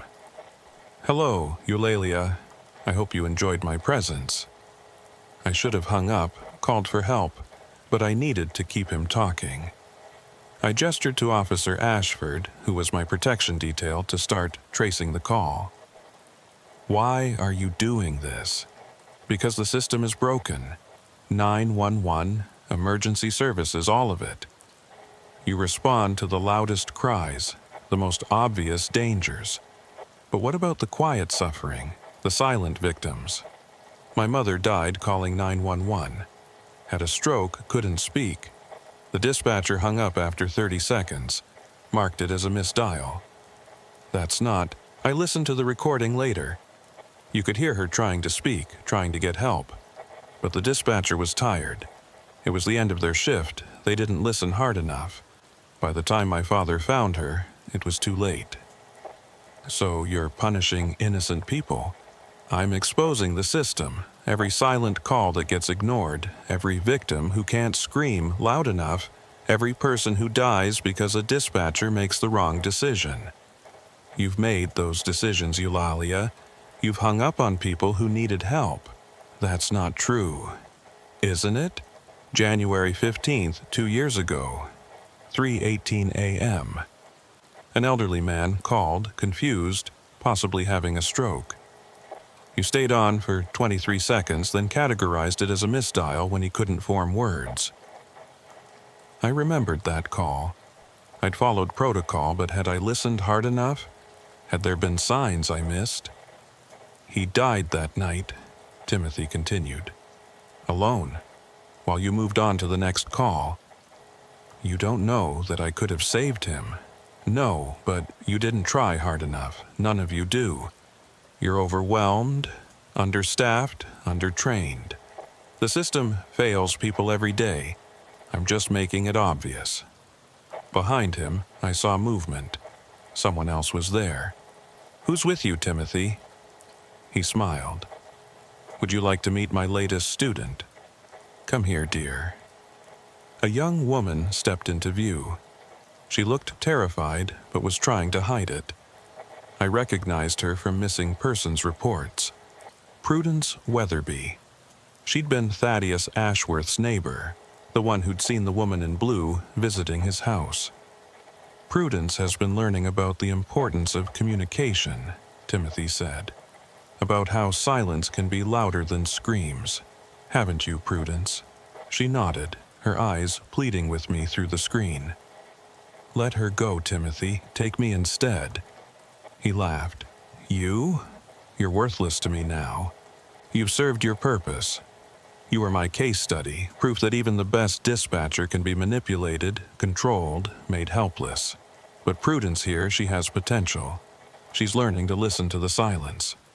Timothy, please, do you want to know the truth, Eulalia? The real reason I chose you?" I stayed silent. "You were the dispatcher the night my mother died. Oh, you didn't take her call, but you were there. Working. You could have taken it, but you were on break." 60 seconds. If you'd come back 60 seconds earlier, you would have heard her call. You might have saved her. My blood ran cold. I pulled up the records from that night. He was right. I'd been on break when the call came in. Margaret, the dispatcher who'd taken it, had been handling 3 other emergencies simultaneously. That's not fair? No, it's not. Nothing about this system is fair, but I'm going to fix it, starting with you. The screen went black. Ashford's trace had failed. The call had bounced through too many proxies. An hour later, 911 centers across 3 states received identical messages. The silent calls will continue until the system changes. For every call you dismiss, someone dies. For every voice you ignore, another goes silent forever. The FBI took over the case completely. They found 2 of Timothy's safe houses, but he was always gone before they arrived. They rescued Prudence Weatherby from an abandoned warehouse 3 days later. She was physically unharmed but psychologically shattered. She'd been forced to listen to recordings of 911 calls where people died, over and over, for 72 hours straight. Timothy Ravenscroft was finally caught 2 weeks later, but not by the police. He was found dead in a storage unit in Missouri, apparent suicide. Beside him was a laptop displaying a single message. The silence is louder now. But even after his death, the calls continued for months. He'd programmed automated systems to place random silent calls to 911 centers across the country. Each call had to be treated as real, each one wasting precious resources. His final revenge on a system he believed had failed him. I quit the next day. 15 years of service ended with a 2-line resignation letter. I couldn't do it anymore. Every silent call made me wonder if someone was really in trouble. Every hang-up felt like a potential death sentence. Timothy had succeeded in breaking me, in making me doubt every decision I'd ever made. Detective Whitmore visited me one last time before I left town. "None of this was your fault," he said. "Wasn't it? How many calls have I mishandled over the years? How many people needed help that I didn't hear? You saved hundreds of lives, Eulalia. Don't let one madman take that away from you." But he already had. I moved to a different state, changed my name, started over. But sometimes, late at night, my phone rings. When I answer, there's only silence. I know it's probably just a wrong number, a technical glitch, a pocket dial. But I always listen, straining to hear if someone needs help, if there's a voice hiding in the silence. Because Timothy was right about one thing. Sometimes the most desperate cries for help are the ones that make no sound at all. To this day, I don't know how many people Timothy Ravenscroft really hurt. I don't know how many of those silent calls were real victims he'd silenced. I don't know if there were other students like Prudence, other people he trained to continue his work. All I know is that silence terrifies me now, because in silence anything could be happening. Anyone could be suffering, and I might be the only one who could help, if only I knew how to listen. The 911 system has been updated since then. New protocols for silent calls, better training for dispatchers, improved technology for tracing calls. Timothy Ravenscroft's legacy, in a twisted way, led to reforms that have saved lives. But I still wake up at night, phone in my hand, listening to the silence, wondering if someone, somewhere, is trying to call for help and can't make a sound. It started in February, during a blizzard that had shut down half the city. I was pulling a double shift because 2 dispatchers couldn't make it through the snow. The call came in at 11:23 p.m. 911, what's your emergency? She's calling me again. A young woman's voice, soft and trembling. The woman who died in my apartment. "Ma'am, what's your name?" "Temperance. Temperance Nightingale." She won't stop calling. Every night at the same time. I pulled up the address on file, 22847 Crescent Drive, a townhouse in the historic district. "Temperance, someone is calling you. Are they threatening you?" "Not someone, something. The previous tenant, Mrs. Cordelia Ashford, she died here 6 months ago. Natural causes, they said, but she's been calling me every night since I moved in." My heart sank. A mental health crisis. We got these calls more often than people realized. I flagged it for a wellness check and kept my voice calm and steady. "Temperance, are you alone right now?" "I'm always alone. That's why she chose me. She knows I'll answer." "Have you been taking any medication? Or stopped taking medication recently?" "You don't believe me." "Nobody believes me, but I have proof. I recorded the calls." She played a recording through the phone. Static at first, then a voice. elderly and distorted. "Why are you in my home? Get out! Get out! Get out!" It could have been anyone. A prank caller, a recording from the internet, even Temperance herself with the voice modification. "I'm sending someone to check on you, Temperance. They'll help figure out what's happening." No, don't send the police. She gets angry when strangers come. Last time, she broke all my mirrors. "I'm sending someone to help, not hurt. They'll be gentle." She hung up. Detective Ezekiel Morgenstern responded to the wellness check. He was experienced with mental health calls, patient and understanding. He reported finding Temperance Nightingale agitated but not dangerous. The townhouse was old but well-maintained. He found no evidence of harassment or broken mirrors. "She needs help," he told me later. "Probably schizophrenia onset. I've referred her to psychiatric services." That should have been the end of it. But Temperance called again the next night, and the next, and the next, always between 11 and midnight, always about Cordelia Ashford calling her. Each time she had new details. The calls came to different phones, her cell, her landline, even phones that weren't connected. She said Cordelia was asking about her missing jewelry, her cat, her daughter who never visited. I researched Cordelia Ashford. She had indeed died in that apartment 6 months ago, age 87. Heart failure. She'd lived there for 40 years. No family had come to collect her belongings. Everything had been sold or donated by the building management. After 2 weeks of nightly calls, my supervisor intervened. "Eulalia, you need to stop engaging with her, route her calls to the mental health crisis line." But I couldn't. Something about Temperance's voice, the genuine terror in it, made me keep listening. On the 15th night, she said something that chilled me. She told me where she hid it, the money, $50,000 in cash hidden in the walls. She said her daughter was trying to steal from her, so she hid it. "Temperance, how do you know this?" "She tells me things on the phone. She says if I find it and give it to her daughter, she'll stop calling." It was textbook delusion, but I found myself checking news archives. Cordelia Ashford's daughter, Rebecca, had indeed been estranged from her mother.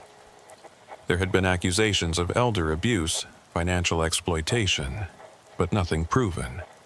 3 weeks into Temperance's calls, something changed. She started getting calls while on the line with me. Her phone would beep with another incoming call, and when she'd check, it would be from numbers that didn't exist. 10-digit numbers that weren't registered to any carrier. "Put it on speaker," I told her one night. She did.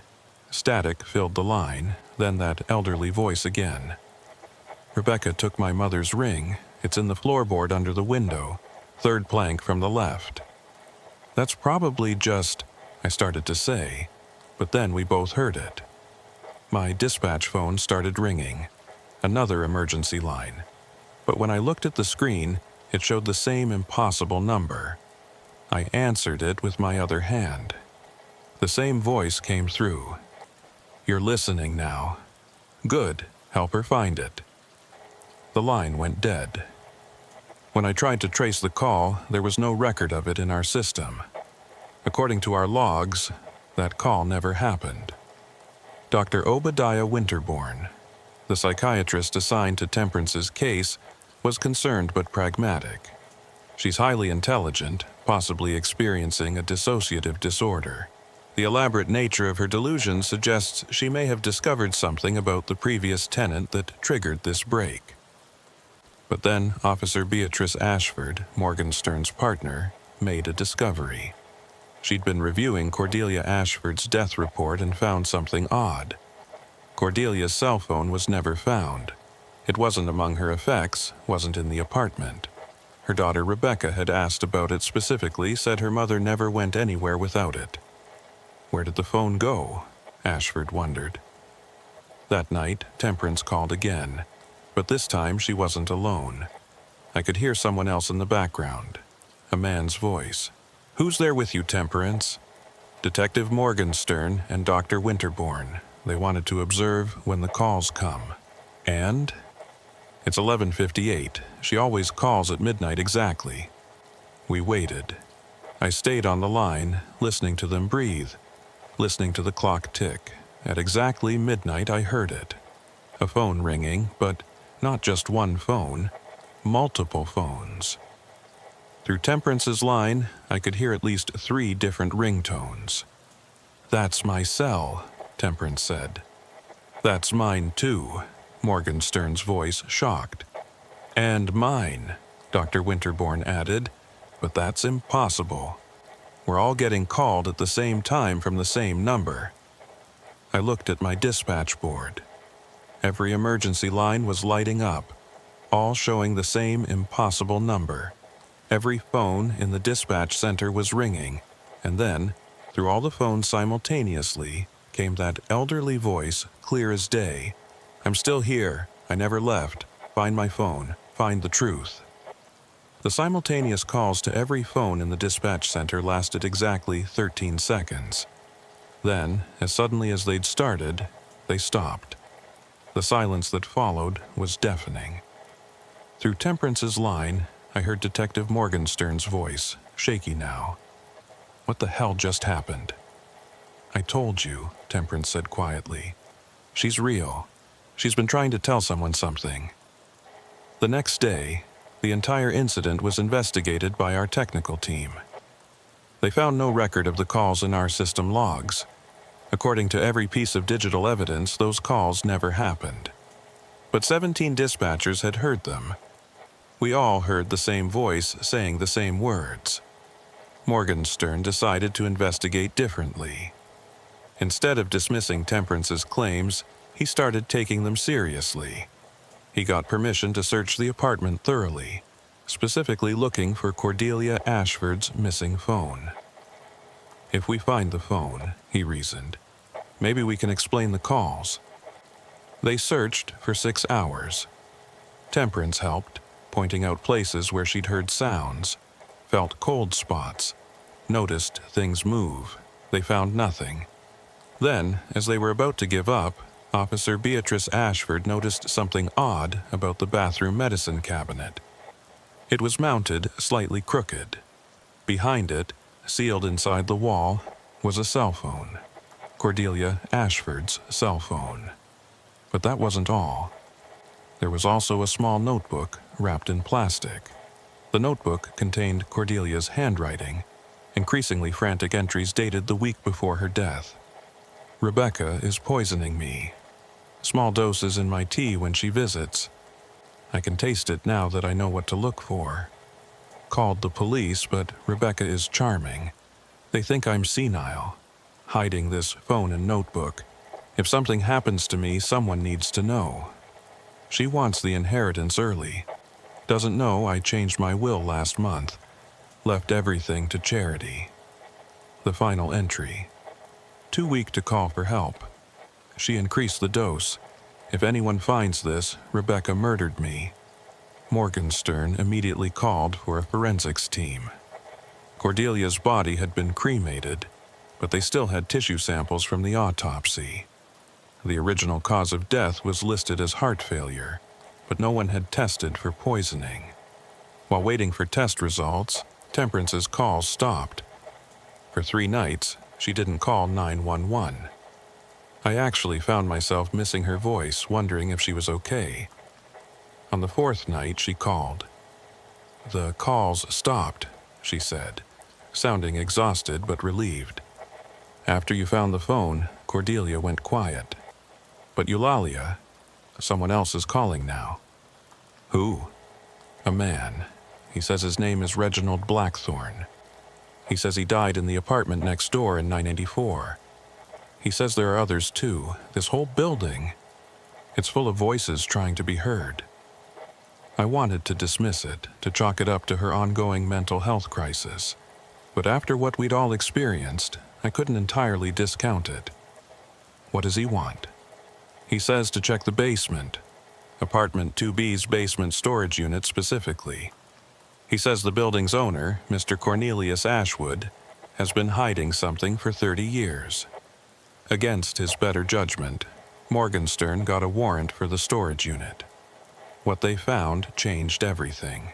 The unit contained filing cabinets full of documents.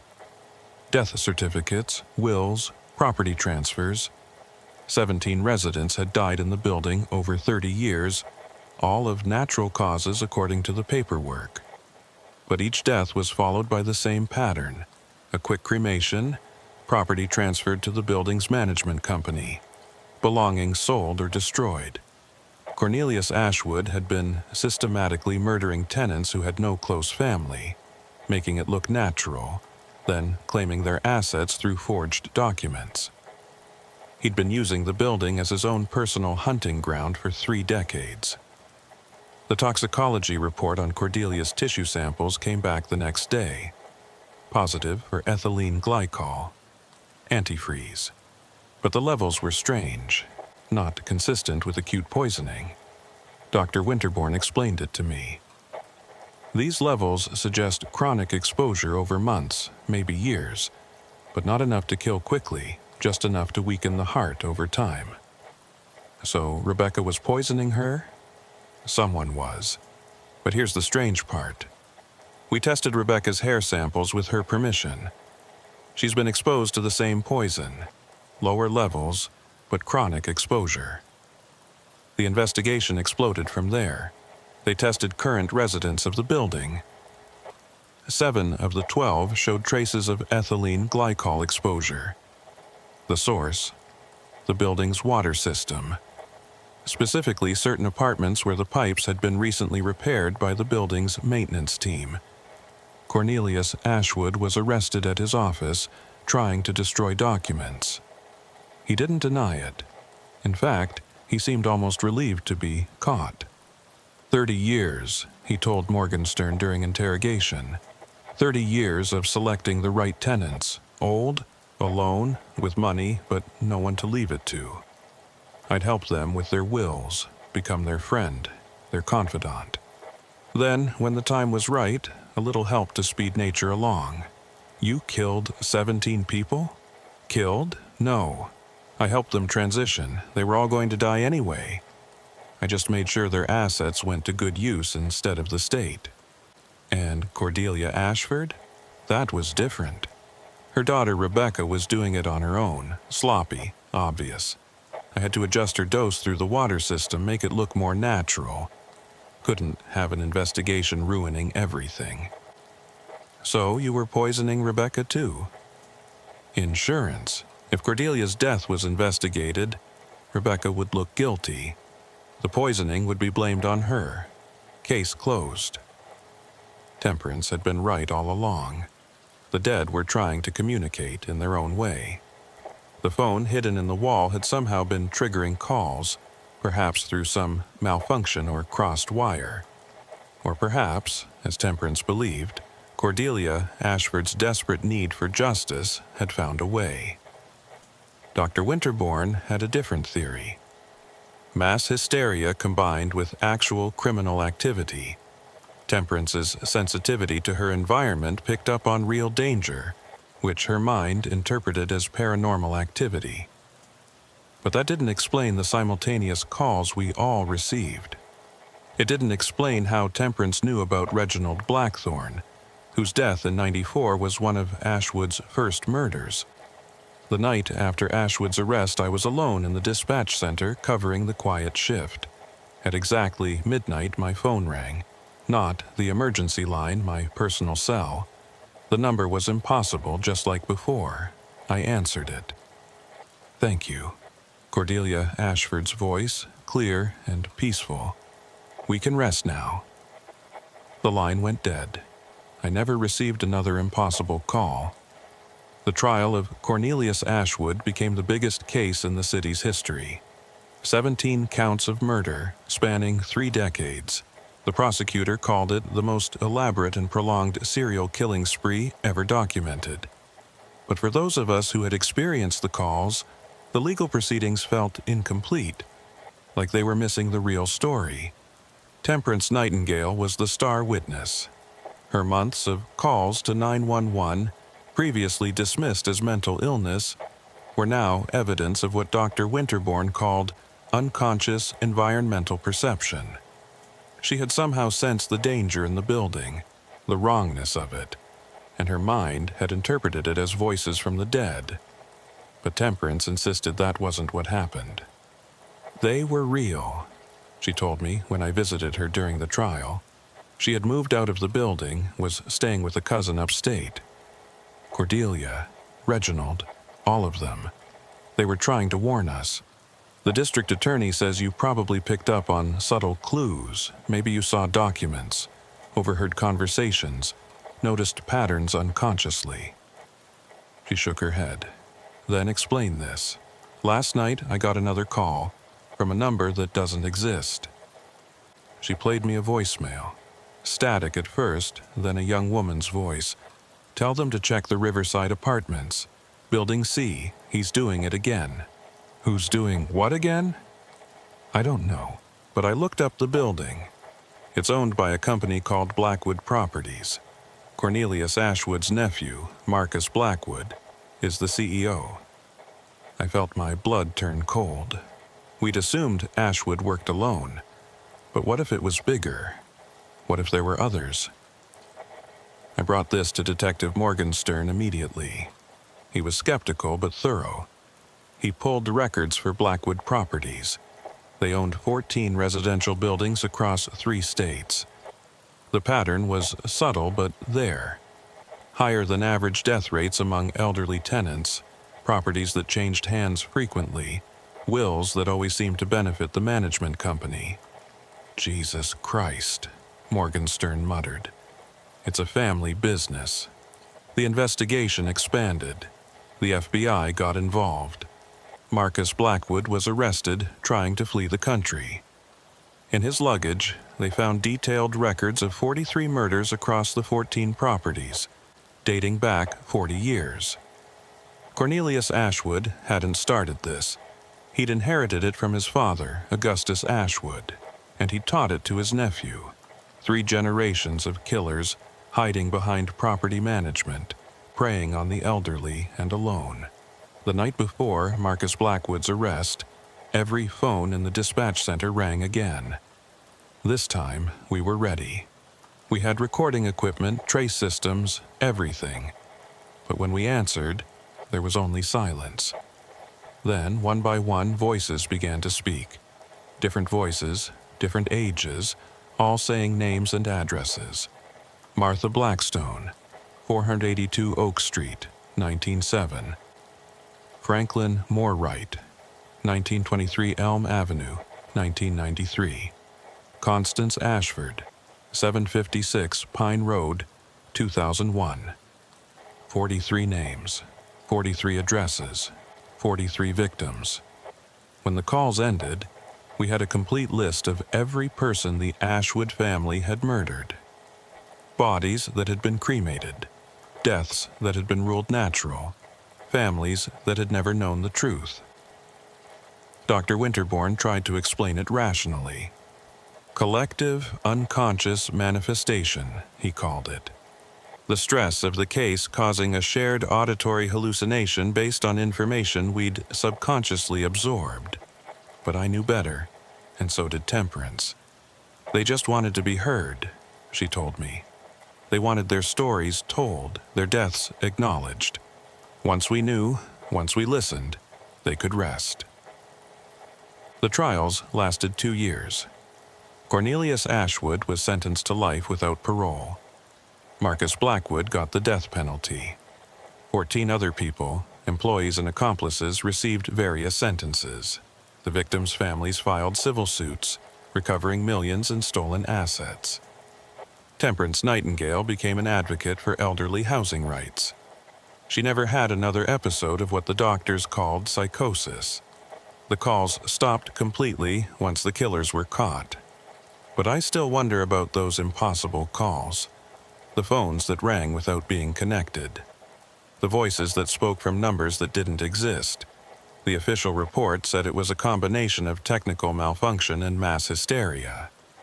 The phones in the dispatch center had been due for upgrade anyway. The wiring was old, could have caused crossed signals. Yet, sometimes, on quiet nights at the dispatch center when I'm alone and the world is sleeping, I think about all the voices that go unheard, all the people who die alone, whose stories end without witness, whose calls for help are never answered. 6 months after the trial ended, I received one last call. It was 3:33 a.m. I was working the night shift. My personal cell rang. The number was Temperance's. "Eulalia," she said, her voice urgent.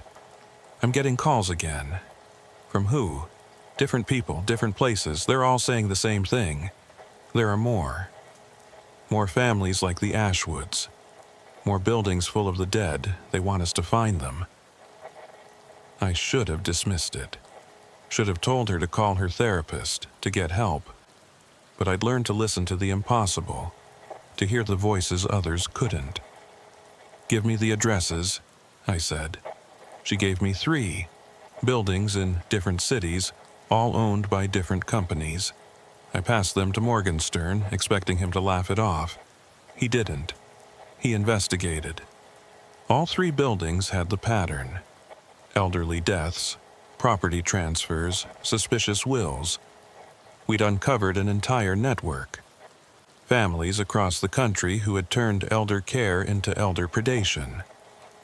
The Ashwoods weren't unique. They were part of something bigger, something that had been operating for generations. The investigation is still ongoing. Every time they arrest someone, Temperance gets new calls, new voices, new addresses. She's not crazy. She never was. She's just tuned to a frequency the rest of us can't hear. The frequency of the desperate dead, calling out for justice. I'm retiring next month. 15 years of 911 calls, and these are the ones that broke me. Not because of what I heard, but because of what I learned. That sometimes the most dangerous predators are the ones who smile while they offer to help. That sometimes the dead really do speak, if only we know how to listen. And that somewhere right now in a building full of elderly residents, someone is probably dying of what looks like natural causes while their killer fills out paperwork to steal their life savings. To this day, I don't know if those calls were really from the dead, or if there's some rational explanation we haven't found yet. I don't know if Temperance Nightingale is psychic or just incredibly perceptive. I don't know how many more predators are out there, hiding behind property management companies and friendly smiles. All I know is that every silent call could be someone trying to tell us something. Every hang-up could be a voice we're not hearing. And sometimes the repeat callers aren't crazy. Sometimes they're the only ones paying attention to the voices everyone else ignores. October 31st, Halloween night. The dispatch center was busier than usual with prank calls, drunk disturbances, and the occasional genuine emergency. I was training my replacement, a young woman named Catherine, showing her how to distinguish real terror from Halloween theatrics.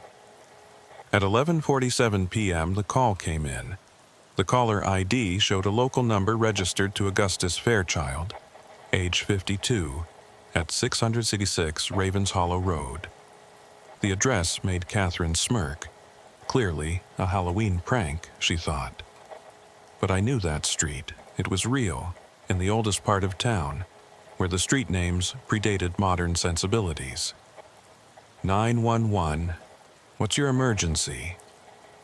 Heavy breathing, labored and wet. Then a man's voice, refined but strained. My name is Augustus Fairchild. I need to report a murder. Catherine straightened beside me. I kept my voice steady. Sir, are you safe? Is the perpetrator still there? I am the perpetrator. His voice was calm, matter of fact. I've killed my wife, Cordelia. She's in the dining room. I immediately flagged the call as highest priority while keeping him on the line.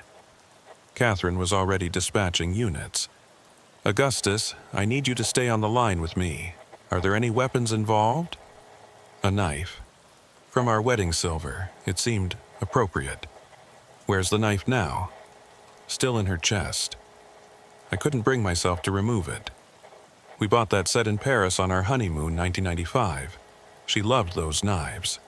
Captain Percival Hawthorne and multiple units were already en route, 3 minutes out. I needed to keep Augustus talking, keep him calm. Augustus, are you injured?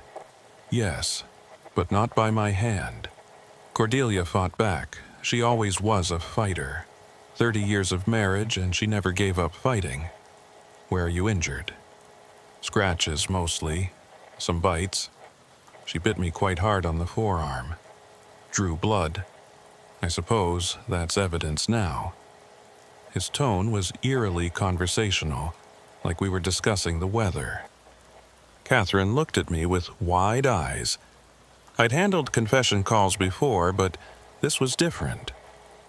There was something underneath his calm that I couldn't quite identify. Augustus, why did you call 911? A long pause. Because someone needs to know the truth. The whole truth. Not just what they'll find. What truth is that? That Cordelia Fairchild has been dead for 3 years. My blood chilled. Catherine pulled up records on her screen, shaking her head.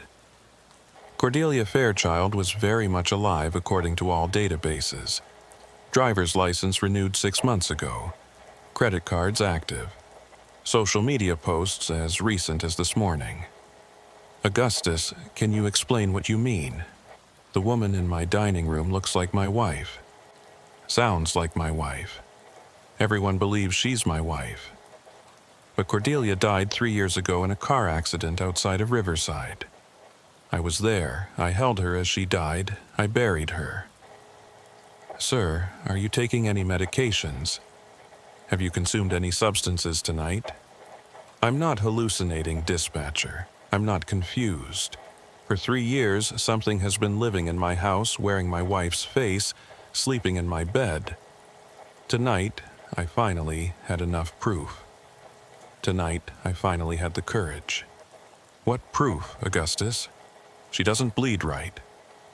Before I could respond, we heard commotion through the phone. The front door being broken down. Police announcing themselves. Augustus's voice, distant now. In the dining room, I'm unarmed. I stayed on the line, listening through Augustus's phone as Captain Hawthorne entered the scene. I heard his sharp intake of breath. Jesus Christ.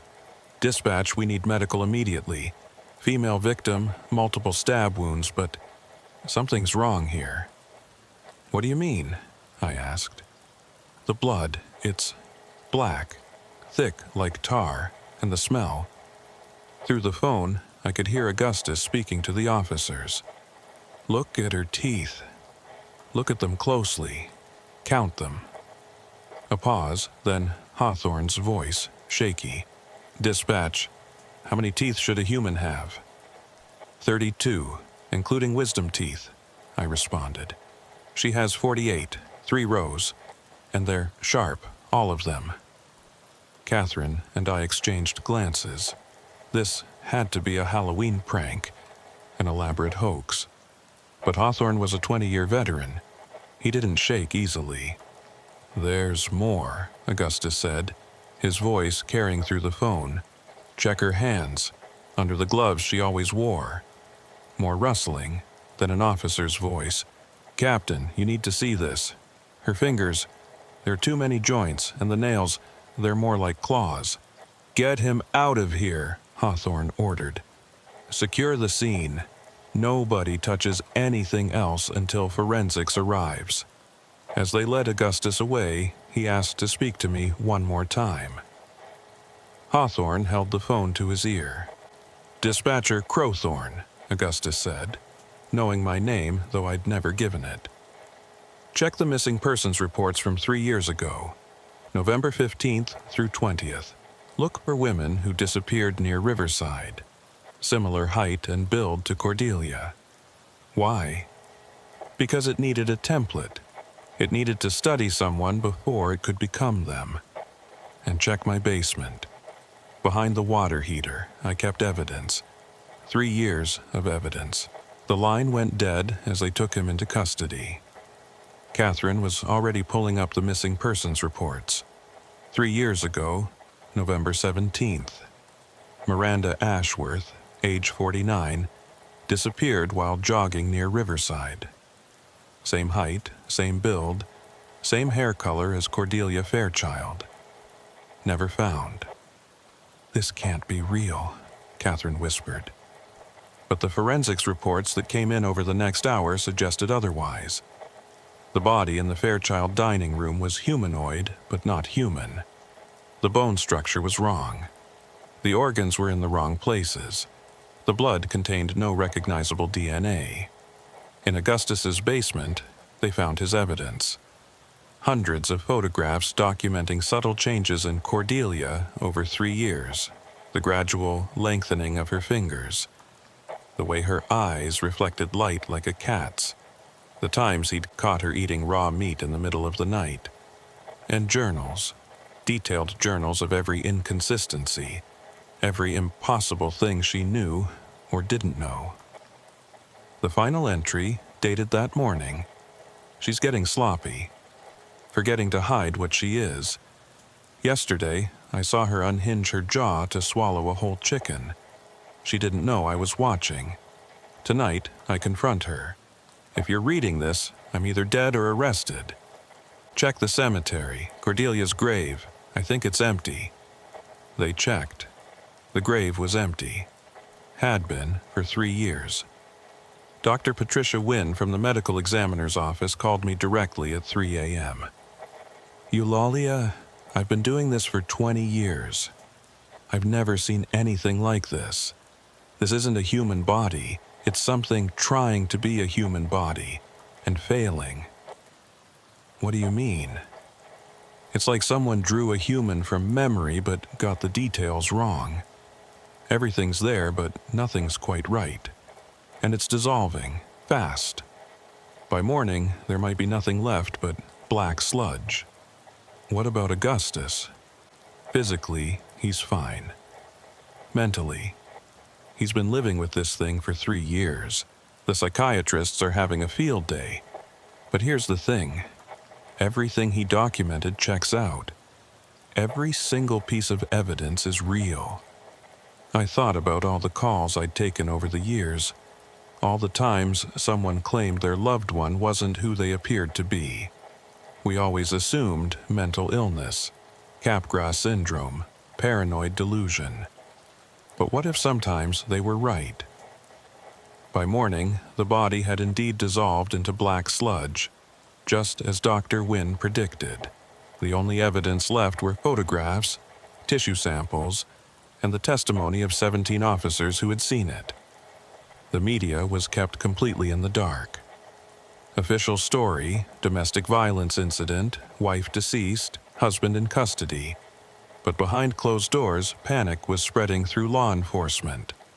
Captain Hawthorne called an emergency meeting. I was invited, despite being 1 day from retirement. Catherine came too, pale and shaken from her first glimpse into something beyond normal emergency response. "The FBI is taking over," Hawthorne announced.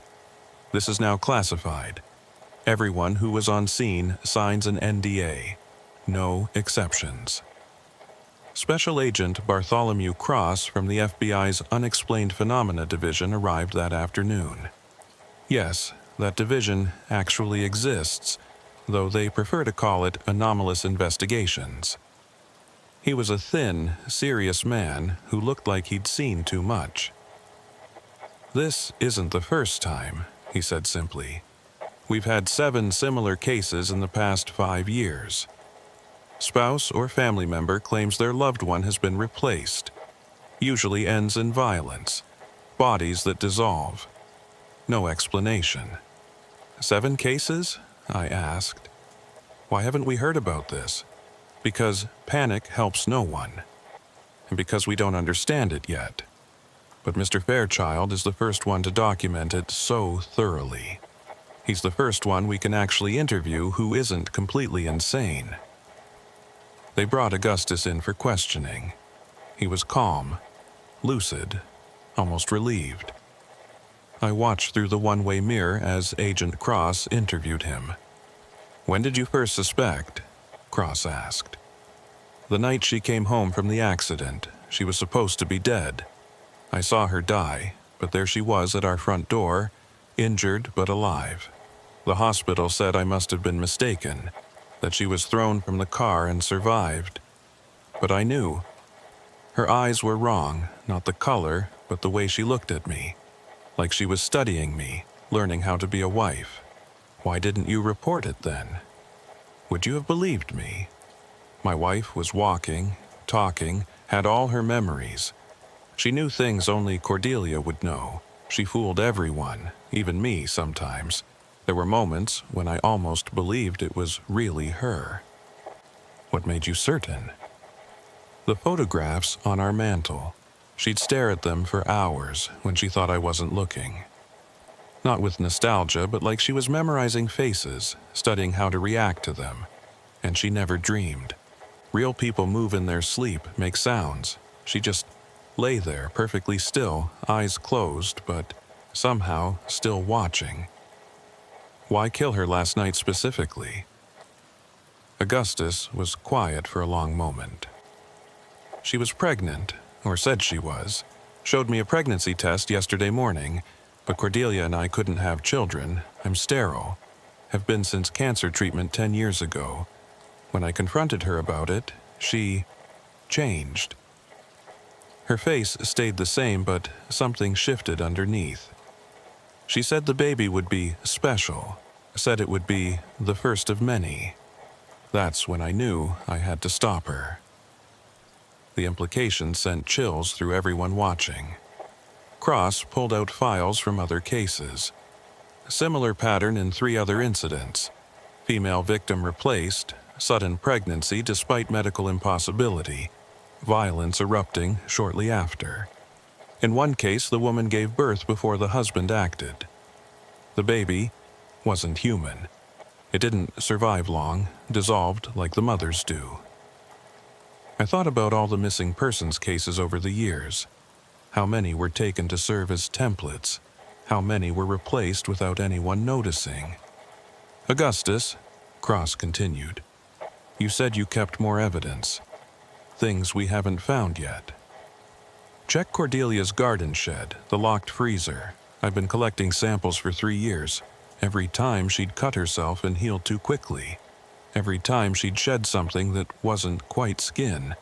I preserved it all." They found the freezer. Inside were dozens of sealed containers, each labeled with dates. Tissue samples that looked human but weren't. Blood that was black in some samples, red in others, as if it was learning to mimic human blood. Hair that was hollow, more like antennae than actual hair. Dr. Wynne analyzed everything. Her report was classified immediately, but I saw it before it was sealed. The DNA wasn't from Earth. That's what she wrote. The base pairs don't match any known life form on Earth. Agent Cross interviewed me next. "Dispatcher Crowthorne, you've taken thousands of calls. Have you noticed any patterns? Anyone claiming their family members were replaced?" I thought back through 15 years of calls. There were some. We always assumed mental illness, Capgras syndrome, but now there was a man 5 years ago, insisted his mother wasn't his mother. She'd been in a boating accident, presumed drowned, but came back. He killed her with an axe. The body was cremated quickly, family request. Name? Jeremiah Blackstone. Cross made a note. We'll exhume what's left. Any others? I gave him 12 names, 12 cases that in hindsight fit the pattern. All had involved near-death experiences or disappearances followed by unexpected returns. All had ended in violence. All had been explained away as mental illness.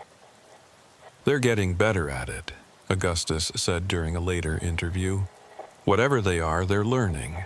The one that replaced Cordelia was almost perfect. If it hadn't gotten greedy, hadn't tried to reproduce, I might never have found the courage to act. You think there are more? I know there are. Cordelia, the thing that was Cordelia, it would talk to someone on the phone late at night, a language I didn't recognize. But I heard names sometimes, human names, addresses. They're coordinating. The investigation expanded rapidly. They started checking missing persons cases followed by unexpected returns. The numbers were staggering. Hundreds of potential cases across the country. Catherine quit the next day. She couldn't handle it, she said. Couldn't take another call without wondering if the person on the other end was really human. I didn't blame her. Captain Hawthorne asked me to delay my retirement to help with the investigation. But I was done. 15 years of voices in the dark, and now this final revelation that some of those voices might not have been human at all. My last official shift ended at 7 a.m. on November 1st. I packed my desk, said my goodbyes, and walked out of the dispatch center for what I thought would be the last time. But the calls didn't stop coming. Not to the dispatch center, but to me personally.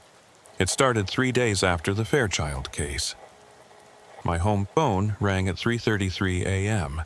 The number was blocked. Hello? Breathing. Then a woman's voice, perfect and melodious.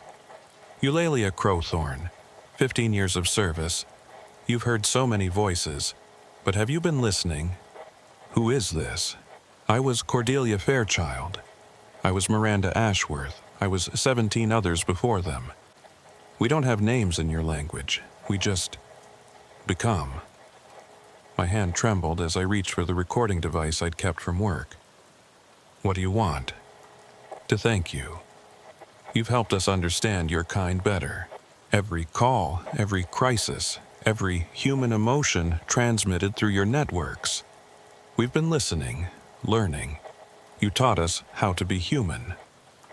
You're not human, no, but we're trying to be. Your species is fascinating. So much pain, yet you continue. So much fear, yet you help each other. We came here to replace you, but some of us have grown fond. Bond?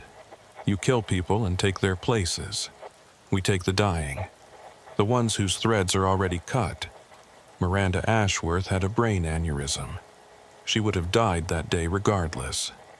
Cordelia Fairchild's injuries were fatal. We just continued their stories. That doesn't make it right. No. Augustus was right to stop the one wearing Cordelia's face. She had forgotten the rules. We're not supposed to reproduce. Not supposed to change the pattern. She got ambitious. There are rules. We're not invaders, Eulalia. We're refugees. Our world is gone. We came here in small numbers trying to survive. The rule was simple. One life ending, one life continuing. No multiplication, no revelation. But some have broken the rules. How many of you are there? Fewer now. Augustus killed one. Others have been discovered and destroyed. Perhaps 40 remain, scattered across your world, living quietly, being human as best we can. Why are you telling me this? Because you're retiring, because you've earned the truth, and because I need your help. My help? There's one among us who's gone too far, like the one Augustus killed, but worse. He's not replacing the dying, he's creating deaths, serial killing, you'd call it. Taking templates by force, he must be stopped. Call the FBI. They'd hunt us all, the innocent and the guilty. You've seen how your kind reacts to difference. We'd be experiments, specimens. Those of us who just want to live quietly, to finish out the lives we've borrowed, we'd be destroyed. What makes you think I'd help you? Because you've always helped. It's who you are. And because if you don't, he'll keep killing. His name, the one he uses now, is Percival Hawthorne. My blood froze. Captain Hawthorne. He'd been at every scene, had access to all the evidence, knew exactly how the investigations were proceeding. That's impossible. I've known Percival for 10 years. You've known us for 10 years. The real Percival Hawthorne died in a hiking accident a decade ago. Fell into a ravine, body never found. We found him first. My predecessor took his place, lived his life honorably until cancer took him 2 years ago. Then the current one arrived. He's different, younger, hungrier. You're lying. Check the morgue records. Every unexplained death in the past 2 years, Hawthorne was involved in the investigation. Check his house. Basement freezer, just like Augustus had. But it contains originals, not samples. The line went dead. I should have called Agent Cross immediately. Should have reported everything. But I didn't. Instead, I did what I'd done for 15 years. I investigated. The morgue records showed 17 unexplained deaths in 2 years. All had been cremated quickly on Hawthorne's recommendation. All had been alone when they died, no witnesses. All had been replaced by people who subsequently disappeared within months, claimed to have moved away suddenly. I drove past Hawthorne's house at 4 a.m. His car was gone, but there were lights in the basement. Using skills I'd rather not admit to having, I got inside. The basement freezer was there, locked with a heavy chain. I cut the lock. Inside were bodies. Frozen, preserved, human bodies. The real ones, the templates. 14 of them, stacked like cordwood. I was photographing evidence when I heard the front door open. Footsteps above. I hid behind the furnace as someone descended the stairs. It was Hawthorne, but not. The walk was wrong. Too fluid, like something pretending to walk with human legs. He went straight to the freezer, saw the cut lock, and made a sound I'll never forget. Not quite a hiss, not quite a growl. Something no human throat could produce. "I know you're here," he said, his voice layering oddly, like multiple people speaking at once. "I can smell you. Fear has such a distinctive scent." I held my breath, hand on my phone, thumb hovering over Agent Cross's number. "Eulalia," he said, and his voice was perfectly normal now, perfectly Hawthorne. "I wondered when you'd figure it out. Too smart for your own good. Always were." He moved toward my hiding spot. I could see his shadow, wrong somehow, too tall, joints bending in places they shouldn't. Then my phone rang. The caller ID showed my own number.